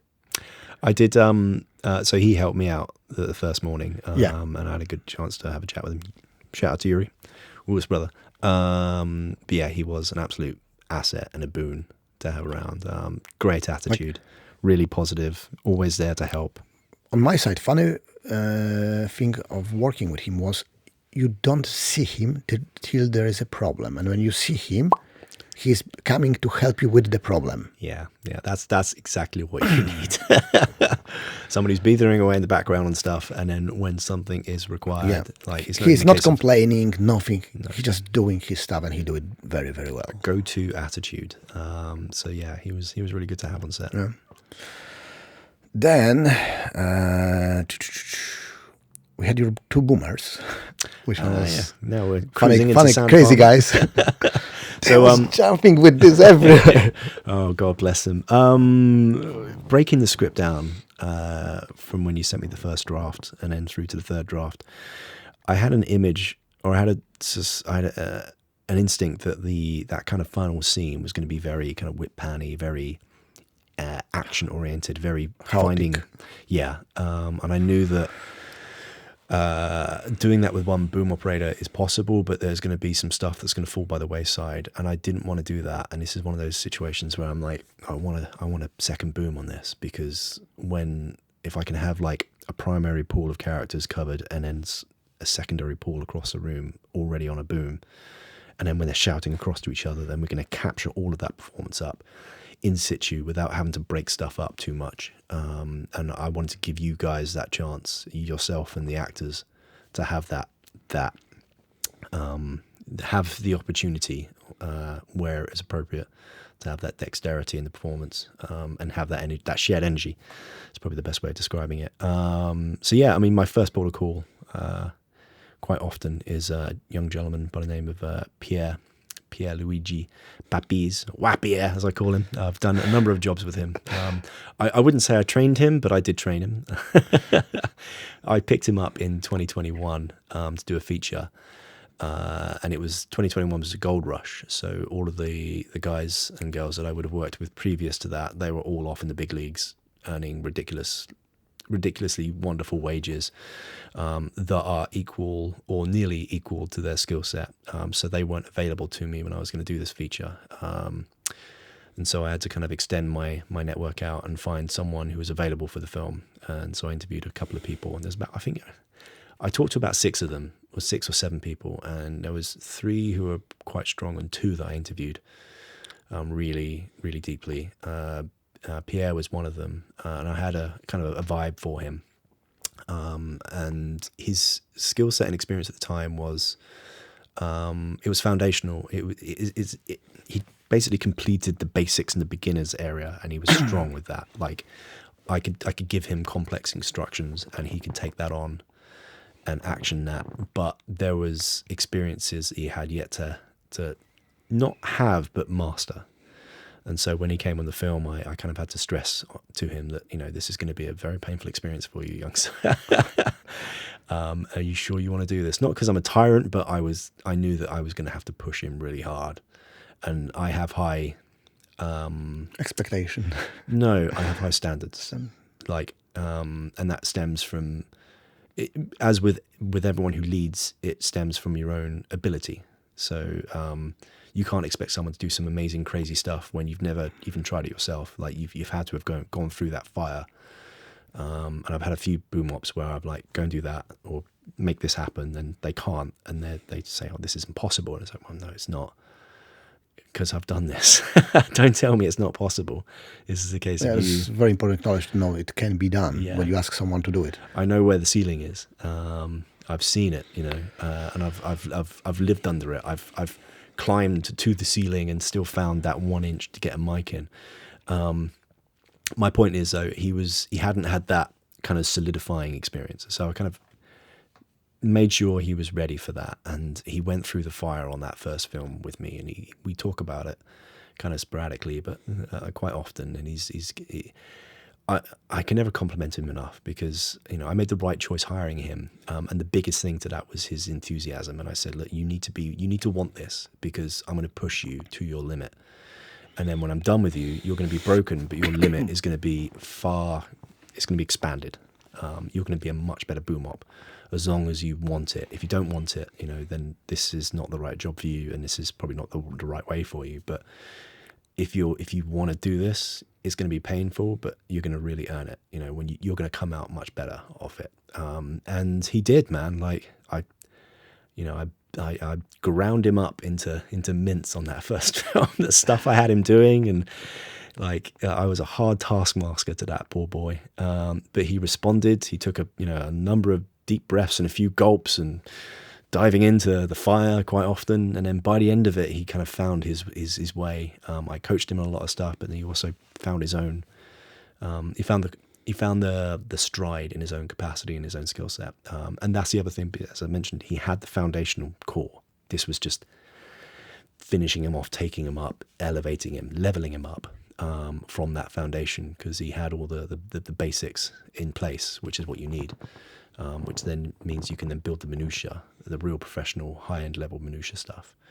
And I say this quite often because I'm incredibly proud of him, because he really accelerated and impressed me no end. And then the job I did directly after that, due to some poor politics, I think I've touched on previously, I was unable to hire him, which was the worst decision that was not in my hands. I did that job with James, in fact, James Decker, and I had people who were less experienced than him, and then the implication of that was I would then perform another miracle and just train them up, and then suddenly they would be really good and be able to do the job. But the thing is, the people that were expecting me to do that didn't realize I didn't perform a miracle with Wapier, because he already had the basic skill sets. He was already in that place, ready to go up that level. Whereas the person I had in that film, they had a bit more journeying to do. They had a bit more work to do. They had a bit more experience to accrue before they'd be ready to take that leap and make that step. So yeah, that nosedived. But for one day on that film, Pierre then came back to me. And they saw the difference. And they saw, oh Christ, everyone saw the difference. But then I saw the difference. I remember just giving him a big hug, and then immediately he went out and just started carving it up and did everything that we'd built his skill set to do together. And he'd gone away, he'd taken some advice from me, and also just taken his own time to do some self-growth and then evaluate the skills that he'd learned. He'd gone away and really, he'd sharpened tools even more. And ever since then, like, he's become one of the people who I like to hire. We work together really well. I love he's a very calm individual, which I really enjoy, because sets are chaos. Oh yes, and yes. The last thing you need is just like really. You don't want people who create chaos. No. I want someone who's going to be able to just be calm, but he's also very personable, because we talk all day long, and I have a laugh with him, and he's got a good sense of humor. He's just a really cool guy. So yeah, he was my phone call for that. So hey man, I need a favor. Your second choice. Come and give me a hand on this. I'm really happy he was there. Oh yeah. I mean, you saw his experience and his skill set, and like I could just walk on and go, Pierre, give me this, please. And it wasn't a case of telling him how to do it. I just say, give me this. You know how we recognize good boomer, in my opinion? Hey. Of course, I'm not expert in your department, but for me, it's the guy who is there and is don't disturb you and have everything record as you need. Hey. if the guy is walking around looking for position and going on the front of you there and back, you start to feel something is off. I never had the situation with your boomers, and that I feel that they disturb me. Well, they wasn't there. They ironically, they did do everything you just described that they didn't do, but they did it in a way where you didn't see it. Yeah, it was that's preloaded, and that's where some of the real skill set is, where you see the curves coming. Even when it's pitch black dark and your front lights aren't working, you know what's coming down that racetrack, and you're able to make adjustments and plan, for that in that moment. And that's one of the skills that we worked on together, and one of the real finesses that I'm taking a lot of credit for him, but the credit is his. Like, he's very, very good. The credit is due, and there's a reason why I like to work with him quite often, because I really trust him. And if he's going to be another one of these people who some other mixer who's on a big budget, they're going to see his skill set and they're going to hire him away from me, and I'm not going to be able to hire him back, and I'm going to miss him, and I'm going to cry, and I'm going to be really pissed off about it. But at the same time, he deserves to... Put this positively. The producers will see the short, they give us budget, we do it, and you will take him to the budget movie. This is what I would prefer. Anyway, he's very deserving of every opportunity that will come, because he's damn good, and I'm very, very impressed and very proud of him. So Pierre was obviously my first port of call, because he's my experienced hand in the trenches, next to the camera, like front line. He's the guy I need doing that. And I've got some other people who I trust and love, and they can do that job really, really well. But for this one, Pierre was the right guy. And part of that reason as well was because I wanted that second boom, and I wanted to give him a chance to run the floor with the second boom. Because if you notice, he was orchestrating it, and that's what that first boom op does. Now, to that end, a gentleman by the name of Charlie J. Hind, who was our second AS. He's a trainee, an experienced trainee though. He's not like chop liver. He's not like he's never done anything, but he's in that position where he's finishing off the basic skill sets, and he's getting close to that point where he's going to make that little leap and go up into a proper second AS territory and start servicing that job. He reached out to me about 3 or 4. He reached out to me in the summer, about 2 months before we started talking about making the film. And one of the things I do sometimes is I'll look to take shadows on, because I don't always get the chance to actually hire a proper trainee on a trainee rate. But I want to invest in my department as much as possible and help good people move up and get experience. So one of the things I can do is I can say, look, with permission from production, while I can't hire you, I can arrange it so you can come and hang out for the day, come and sit with a pair of cans and sit with me while I mix, but then also be on set with the first AS and watch them work, and then ask us both questions in context. So when there's a specific thing that happens, or a political maneuver that's made, or some crafty little bit of witchcraft that we do, they get to see that firsthand, and that's a real... You can read about things, but seeing things in action. Yeah, it's always different, this experience. And then being able to ask the people who are doing it questions on the decision tree for it, like, why do you do this? Or what's the context to this decision? And they can talk you through it, like, this has done this and this has done this, and I've had this happen in the past, so we do it like this to negate that. It's such a brilliant learning tool. So I typically bring shadows in, and with that, I don't expect them to work. It's just like, you're here to learn, and you're not here to be a dog's body, And quite often they just want to get involved. But I don't expect them to work because they're not on the payroll. But this is one where I was like, I need that second boom op. So it'll be a rare occasion where I'll kind of open the door and see if one of these new young trainees wants to actually just get on one of my boom poles and have a chance to, get in and, mix it up. And because they get to work under Pierre, and they also get to work under me through Pierre as well. And we can, I can help them with stuff and actually make a point of giving them an opportunity to get hands-on training. And because it was only 2 days as well. Oh, excuse me.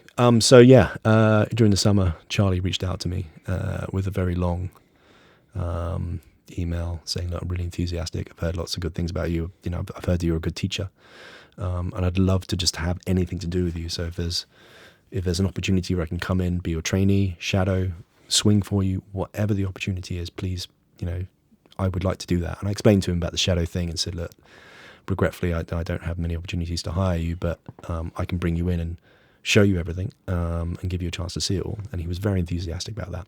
And then when this started to crop up around September, I think,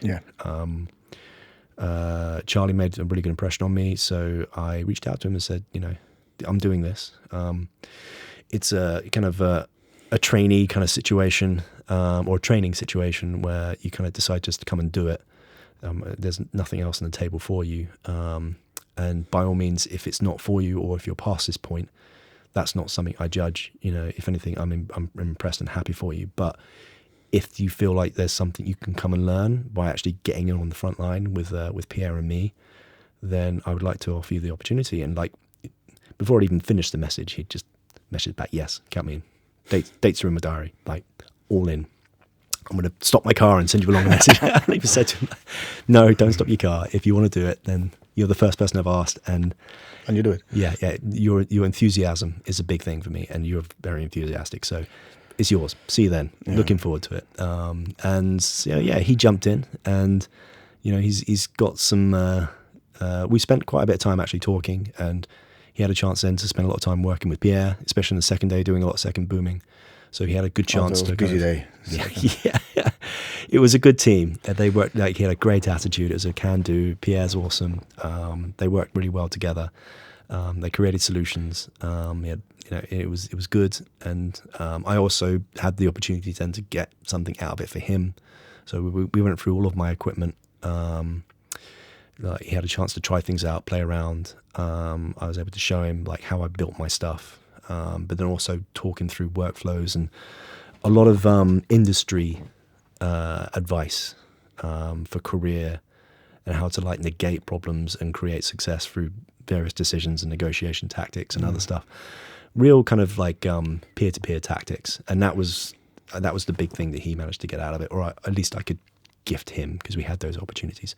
So we had Pierre on first AS and Charlie and second AS. And then we have two Jacobs. Polish Jacob for one day. Shout out to Jacob. Jakub. He's or Kuba, as he's sometimes referred to as. He's a cracking lad. Amazing person. Yeah. I'm really happy we had him. I regret we had him only on one day, but very nice person. Yeah. Who helped us with lights, with everything. And then we had a camera assistant, Jacob. Yes, Jacob and Jakub. Yeah, there was team, JJ team. Yeah, we had to train Jacob a little bit. Yeah. That was quite fun. But then that's what he was there for. Yeah. And he brought the right attitude. And I found Jacob on Monday. And I asked him to join us because he was very enthusiastic. That's the biggest thing, man. Amazing thing to feel the energy of people. If you don't know something, but you want to learn and you really want it, then I'll spend like all my time with you, telling you everything I can teach you, and then coming up with new things with you as well. As long as you want to learn. Yeah, that's the main thing. Like, I don't do things with people who don't want to do stuff. I remember like when I was starting to do music years ago and with my friends and stuff, and there was a couple of people who had immense talent, but they just didn't have motivation, or they wouldn't be. And I'd ask them to get involved in something, and yeah, okay, maybe, and then they'd pull out halfway through, or even just before, or whatever. They'd just find excuses, and it's a total downer. And like many years ago, I just quit dealing with anyone who does that. Like if I ask if you want to be involved in something, you have that one shot. If you say no or maybe, then I'm never. Maybe's not even a yes to me. It's no. It's like, okay, this is wasting my time. But if you're all in, then I'm all in with you. And it's cool to have that. I was all in for the shot. So that was our crew and actors. We had a place. We had the date, which one was fixed, unfortunately. It was fixed because of the availability of studio. This is a very busy place. So we was blessed that we have this place. Right. And there's no complaint on my side. And Alex, the owner, he trusts us with things. He gave me a key and said, yeah, have fun. With all the stuff in, he just trusted I will put everything back as it is, clean, and still on the second and the third day, because when you guys back on the next day, I went there to just help him, to help clean and put the studio to the moment, to the condition it should be, that it can functional and the clients can come back. He went there and he started to clean with me. God bless him. He said, "You don't know how it should be. I will do it." It's, this kind of attitude. I'm the same in my kit. The amount of times I finish a job, can I help you back up? Was like, I really appreciate that you've offered that. It's very, very nice, but it's actually better for everyone if I just do it. Because I know what I want. Yeah. I'm really specific about this shit. Yeah. If you want to do it, if you want to help, hang out and tell me jokes. We had a little bit damage control things. We lost some stuff from the studio. The funny parts. Oh. Yeah, I bought new ones for him straight away. So one thing left to do is organize lunches. And people don't understand how important it is. This was a very, very important thing for you on the day. I don't know why, but I've been on some sets, and you've been in more sets than me.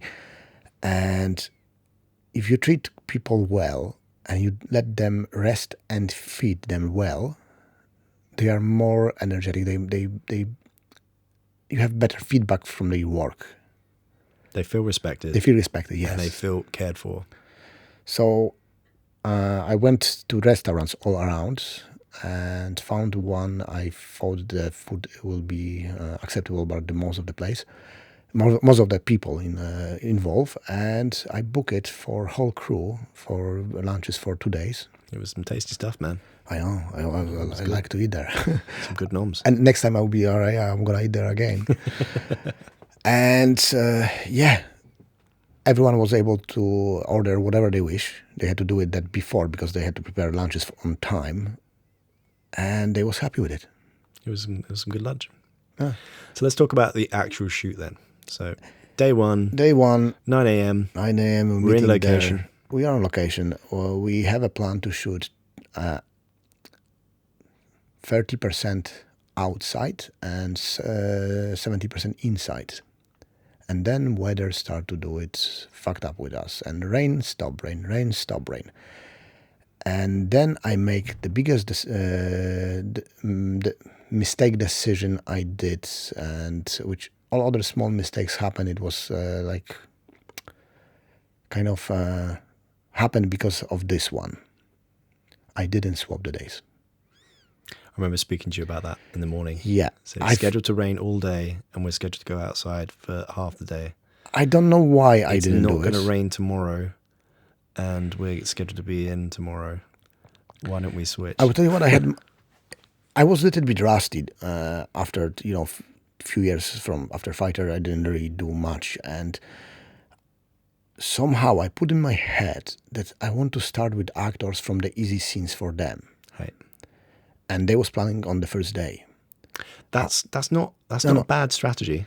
That's good strategy for Ease me them in, to find go the with the rails. character. Yeah, but the conditions made us everything harder later on, and I should think about it more deeply, and I didn't, and that was my mistake. Just plowed on. Yeah, I was just going. We have to do it. We have to do it. We did it. But we didn't everything. We had to move something to the next day, and it complicated later on everything. So that then, it took quite a lot of time to do the outside stuff. Yes, more than it took, expected. instead 30% of the time, it took 60% of time. Right. It chewed a lot of the day up, which I was very worried for you for. I kind of was almost in a producer mode for you on that one. It was a bit of a struggle. And then we back, and then we start to shooting, and I found out that the atmosphere and energy between actors and between the crew and actors, which is people don't realize it's important as well. Everything works perfect, and the scenes start to look very, very nice. The place started to look great. The acting was on point. And then I realized that we don't have a time to going this way. and this realization was because I made this mistake and I didn't swap the dates. So we start to speed up, and we finish the day on time, but one scene have to go to next day, one part of the scene, because everything was happening continuously. So it was like one big scene, if you want to really think about this short. So I know that we have to start from it next day, and like conversation between Tom and Jerry outside was passed to the next day.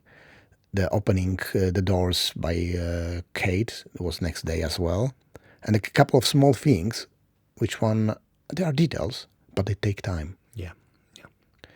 People don't realize that, someone just watching through the window. Yeah, so you have to put all the people outside. You have to put camera outside. You have to check the light if there will be no extra, reflections from the other windows hit the actress. You have to, put half of the crew outside and shoot it, and then you have to go back, and all the equipment have to go back, and half an hour gone. People don't realize that. So the small things, which one takes a couple of seconds on the screen, takes preparation to shoot this couple of seconds, and cleaning after takes a lot of time. Yep. Yeah. And you cannot start shooting next thing. You cannot start to preparing to shooting next things till this is done. It's a cascading series of events, one affecting the other. And then inside the studio, we had to shoot to the one side and then shoot to the other side. And we had to set up the place for each side.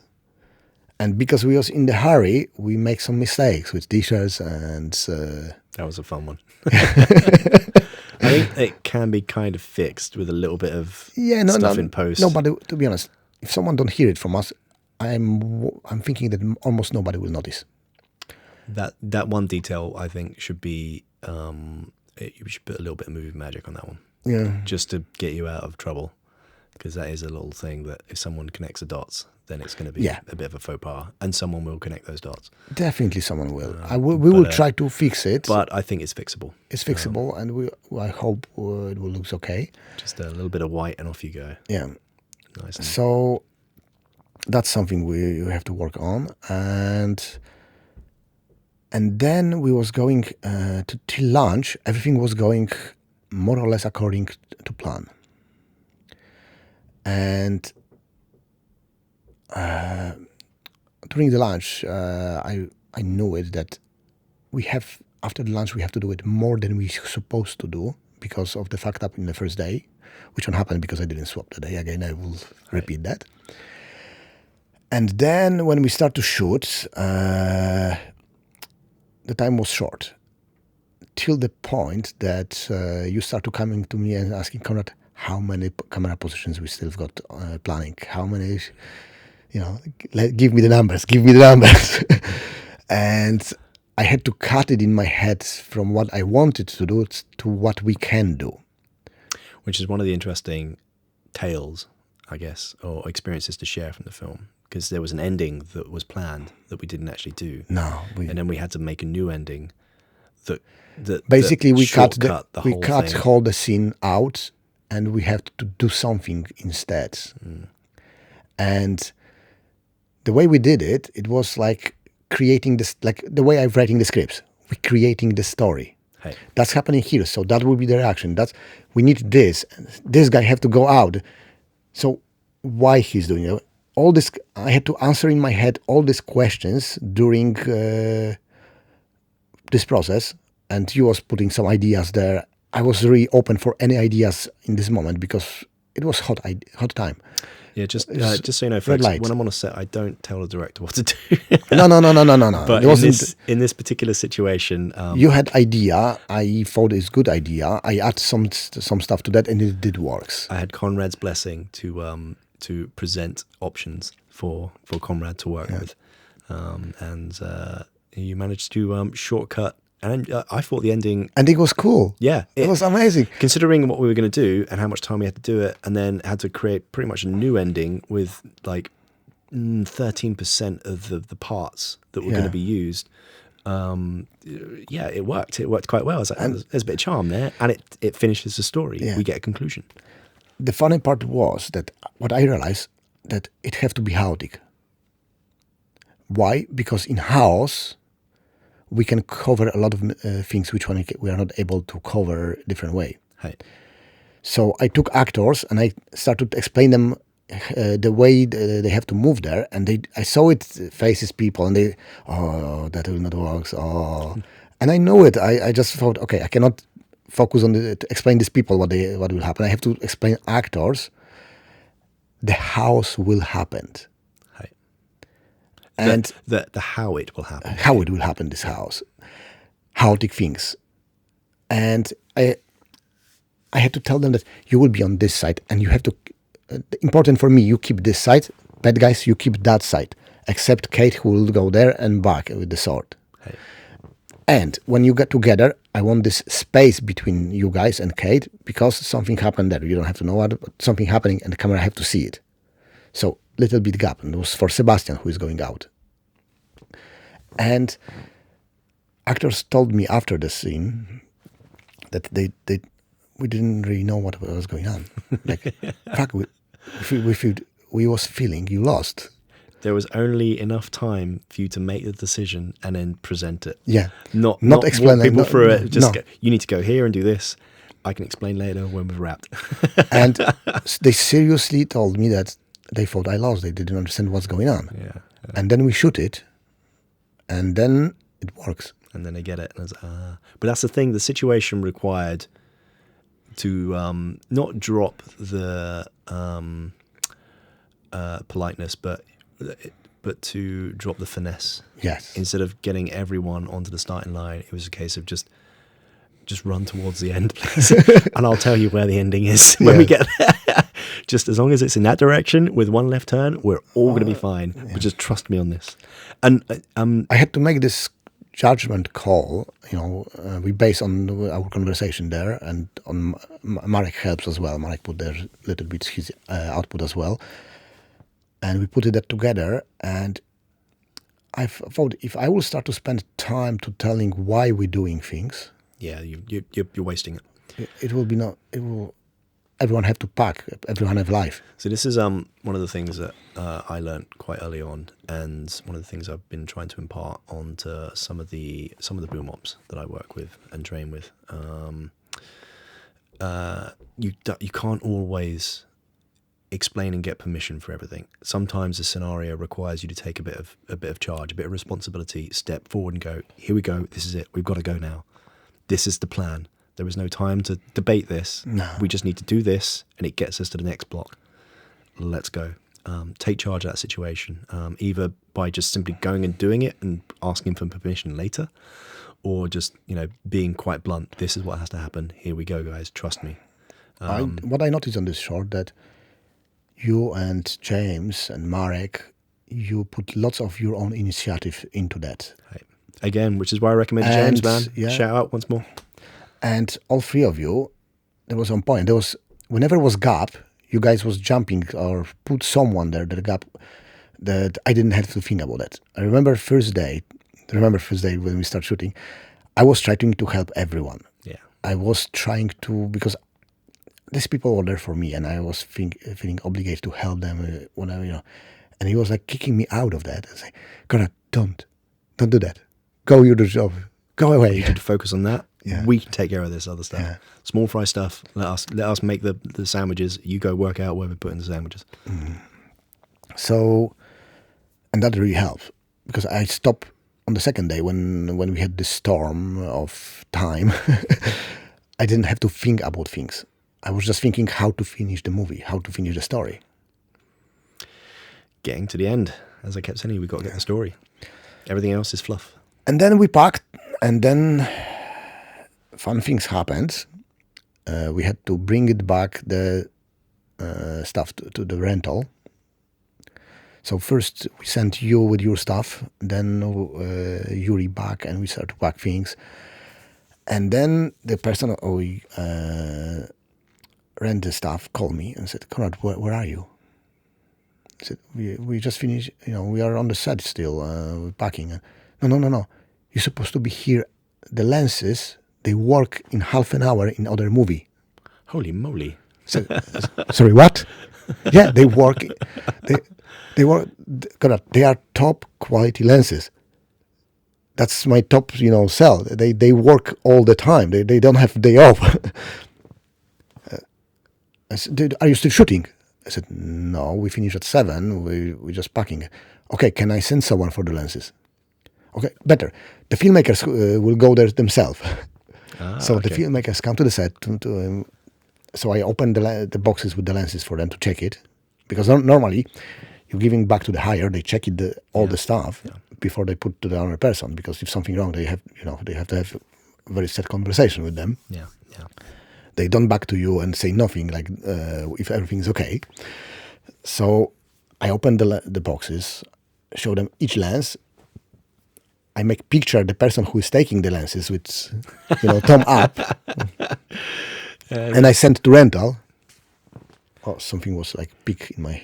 Oh, yeah, that's just my recorder. Okay. Don't worry. It's all good, brother. For those who are curious, we're recording this on a mix pre, and we just reached the maximum file length. And so what happens is it then creates a new file, and it just does a little bleep on the operator's headphones, which we are both currently monitoring on. And we took so long.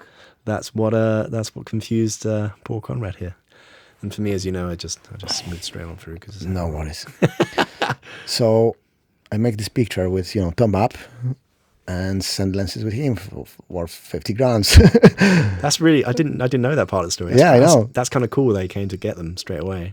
And that night they had night shooting in other location. Jesus. And the lenses keep working. That's cutting it tight, man. That's why he was so scared that we're still shooting, because really couldn't go over. The thing is, I supposed to give them this equipment back next day morning or that night, because they are open 24/7. There's always somewhere in the rental. Yeah. Because filmmaker is coming any single time of the day and night. And he made the call and rent these lenses for the night. And because he knows that we planning finish at 7, but you know how it is. We planning finish at. Yeah. We didn't finish at 7. We finished at 8. Always add an extra hour on wraps for those things. And then it's parking. Then I thought that we probably will take the equipment that night or early morning. And it was a risky call on the people who rent the lenses, because if something go wrong and we had budget, we will stay night and do it. That finish. People would take extra hours if they agree, and all these things happened. Especially that was the last day, so they didn't have to go to work next day. So he was risking. That's why he was so panicked when I told him that the lenses are still with us on the set, and we are on the set, because he thought we're still shooting. Oh man! And he already took money for another person to shoot it. I guess it kind of makes sense, but at the same time, probably should have given at least a little bit of a barrier, a buffer. There was no buffer. They just come to the set. Because technically, you had a day higher. Yeah, that day wasn't ended. No, yet. But everyone. That's where favors come into play. You figure out a way to. We figure it out. To be honest, the guys from rental was amazing for us. Hey.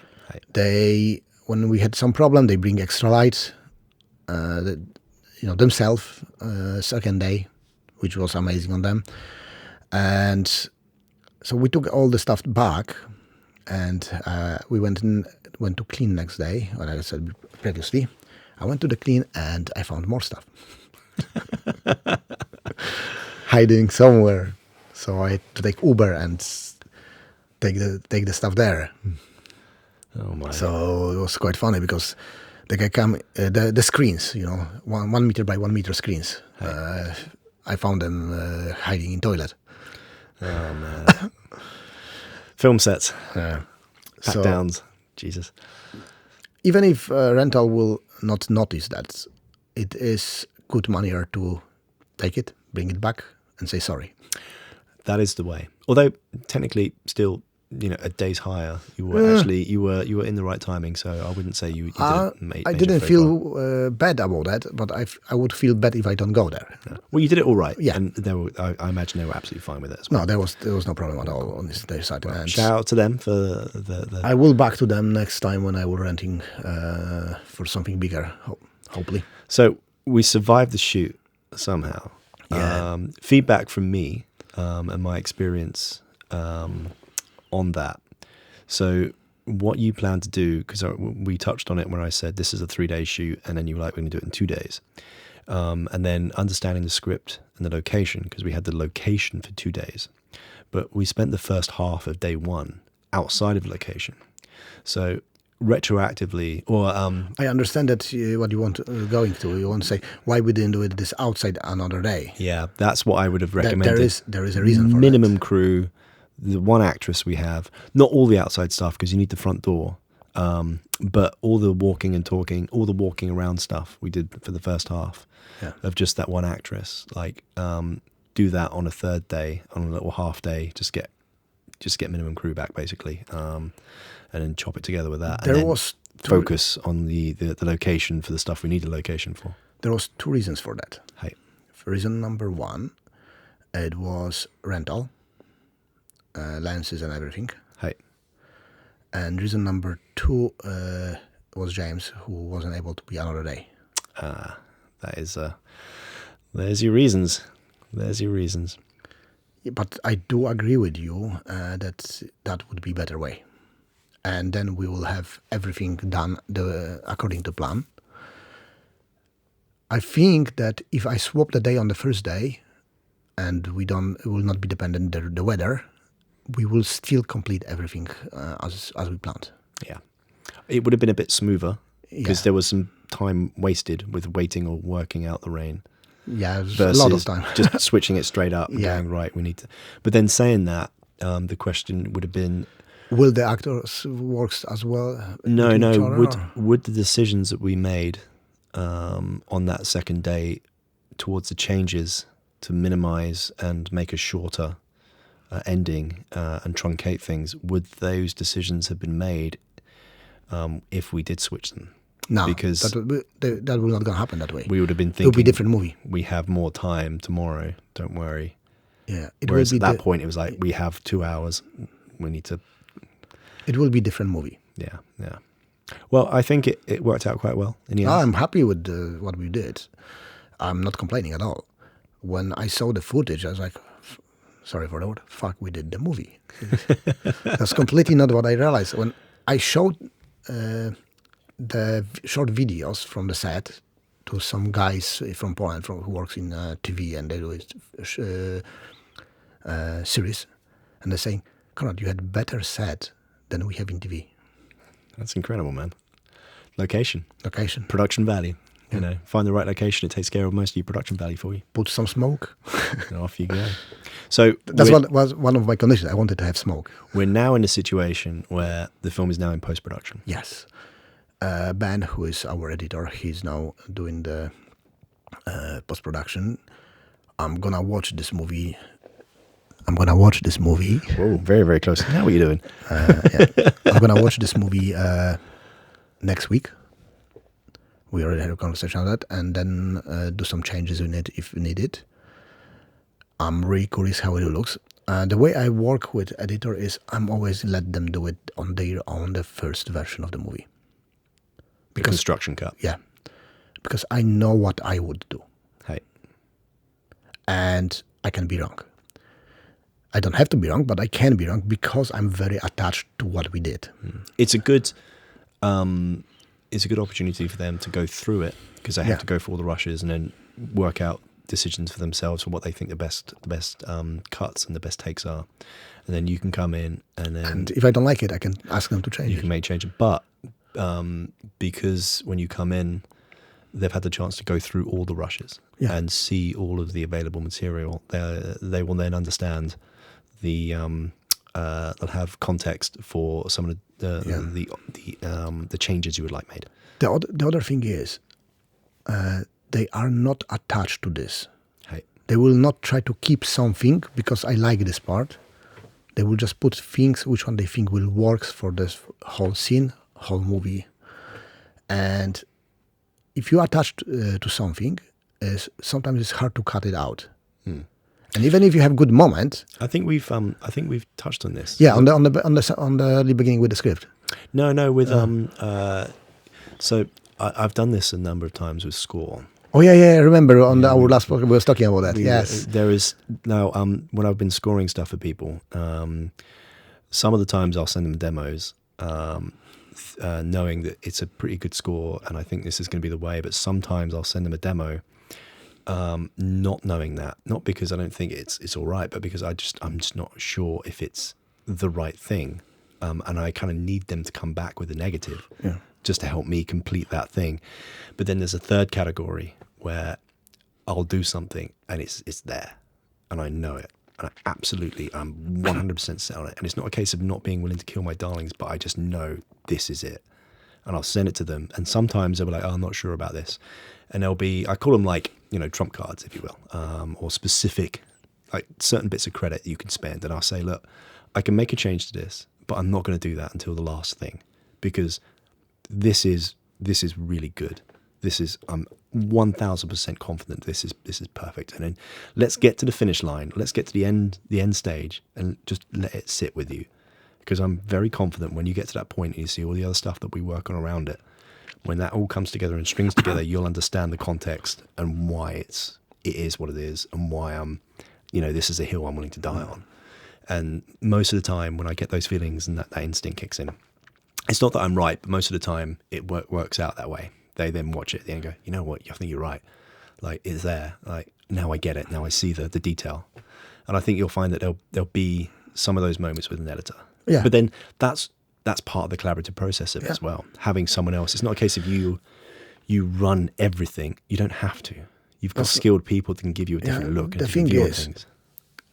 these people who works with us, they are creative people.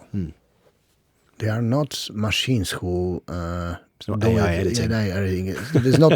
They are not machines which want to do it what you ask them to do. They are people who create part of your project. Hey.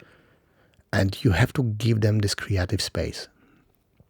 If you cut this creative space, you cut half of the assets of your movie. That's how I see that. Yeah. Like, we will not, or you will not give me your thoughts on the end if I will cut it conversations with you on the beginning. Because you will see there's no point. He will not listen. Yeah. I can listen. I'm judging, it will work. No, it will work. Both situations, I will tell you, not this time, or that's great, we do it. But because of this feedback, you know that if you see something, you can tell me, and if I see the light in this tunnel, I will go with it, because we both work, or all of us works for the same goal. We're not working for a different thing. We're working for the same goal. That is something I credit to you for that. I really enjoyed that aspect, your mindset towards that. You weren't shy about. It's not that you want everyone to give you an opinion, but when there's a there right are moments idea, when you need it. Yeah, you're not shy about taking on board something. Now, obviously, in the context of a proper shoot, like there's ranks and there's an order to things. Like you don't go to a director with a thing. You'll go to an AD and say, look, this is going to happen. This is going to take place, and this is what I think can happen. Put it in your back pocket, and then the AD will present it to the director, because that's the proper way. But that's what they're there for. But in the short, the line is shorter between the. It's a very good way of putting it. We are short of people, and two, we know each other for some time already, and we know we can talk, and there is no problem with it. I look forward to being on a massive budget film with you, and me too. I can cut straight to the front of the line. No, just Konrad, this, Konrad, and you like, just listen to it. Cheers, guys. I'll go back to my stall. Yeah. I cannot. What I want. It sounds strange, but of course I want to do movie, and that's my goal in UK, to do a movie here. But second thing, I want to do jiu-jitsu before I start. That's what I'm going to do, man. That's the dream. Every morning. I'm going to be fucking angry. I don't like mornings. I don't like training in the morning. You'll have to use the sorry. So you might actually see me with a bit of. You don't want to do jiu-jitsu after the set. You know the set. You don't want to do it after. I'll do it at lunch. 45 minutes. 50 minutes to eat gonna salad eat. afterwards. We're all good. Boom. Done. So after Ben, the movie will back to you. I know. I see the smile. I know you're happy. Oh man, I do like a little bit of post, but I've not done post in quite a while now. I've kind of I've left that life behind. You're dragging me back there. But I did offer to do this one as like a. And then we planning sometime in January, hopefully, make a small show and invite everyone who was involved. And these people should bring some their better half or worse half, depends. Significant halves with themselves, and we should enjoy the short and then go to pub and have a nice evening. So I speculate it's going to be the end of January, maybe the beginning of February. Yeah. My instincts are telling me that's probably going to be the timeline to when we get this. I do believe you with the timings. With when we get this over the line. To which and I get to be there, because I don't do post too much nowadays, but when you do post sound, that's one of my favourite moments in filmmaking, because I'm there at the end of the tunnel. Because usually the mix is pretty much the last thing you do. Yeah. Even the colour correcting, that ends up getting done before the mix. But the mix in this situation will happen linear at the same time. So it's typically that last final. And my point to that is I've had many experiences where I've been with a director, and we're mixing the film, and as we're mixing it together, and I'm giving them the final re-recording mix, and we're going through it and making final decisions on things. We'll do a scene, we mix it, we tweak it, and then we go back and we watch it, and then they're watching this scene finished, and you're seeing this. It's not a relief. You're seeing this. They're finally getting to the finish line, and they're finally seeing their film for the first time. For most of the people, work on the film finishing when they go out of the set. For us, is finish when we switch off the light. Yeah. It's a really cool experience to share. To share that moment, and to be with a director I've been in situations where I've done production, sound, music, and the editing, the sound editing on the film. So I've been there in the production phase right through to the post-production, to the end point. But the director's been there way before that, way before pre-production. They've been there at the inception of the idea. So while I'm at that point in those projects where I'm one of the most experienced people within the project, I'm there with the most experienced person who've had the most invested in it. And so to witness them and share that moment where they get to the finish line is really cool, man. And in this situation, you was on the beginning of the journey, and you will be on the end. Well, no, because it came from the script. Yeah, but I'm saying that you was the person saying, Konrad, maybe you should do it this short. True, but the thing is, the story and these characters, that's before me. Or that's before the decision to do this. They already exist. There. And even then, I gave you the idea, and you took the idea on, but you still then did the work on the drafts. So it would be hard not to do it. Simon needed to write the script as well. Too many spelling mistakes. Yeah. Anyway, the point is, it's really cool. On my side, I look forward to. It's probably in this room actually. We'll do it. Yeah. And the last thing on the end, why we did this short. We didn't say that. This is an important thing. So I've been first I want to prove the concept, and just after we finish the short as well, I know that the scripts are not enough. I have to show something more. And you come with the idea, why not do it this short? And I thought about that, and like I said on the beginning, I was thinking why I have to cut it on my baby to small, part and left only fingers. But I found it that it can show someone that this idea works, and it can show on the way which one there will be no discussion is maybe it will be done well or not. It have to be done well, and if it's well on the screen, it means it works. So it's proof of the concept. And then I spoke with fellow director who did movie The Boiling Point. Right. And he told me his story, how he made the movie. So he basically made a short, and he even didn't send it to festivals. He just sent it to every single agent in England. And someone responded and said, yeah, we liked your short. We want to help you make movie from it. And that's how his career as a director started.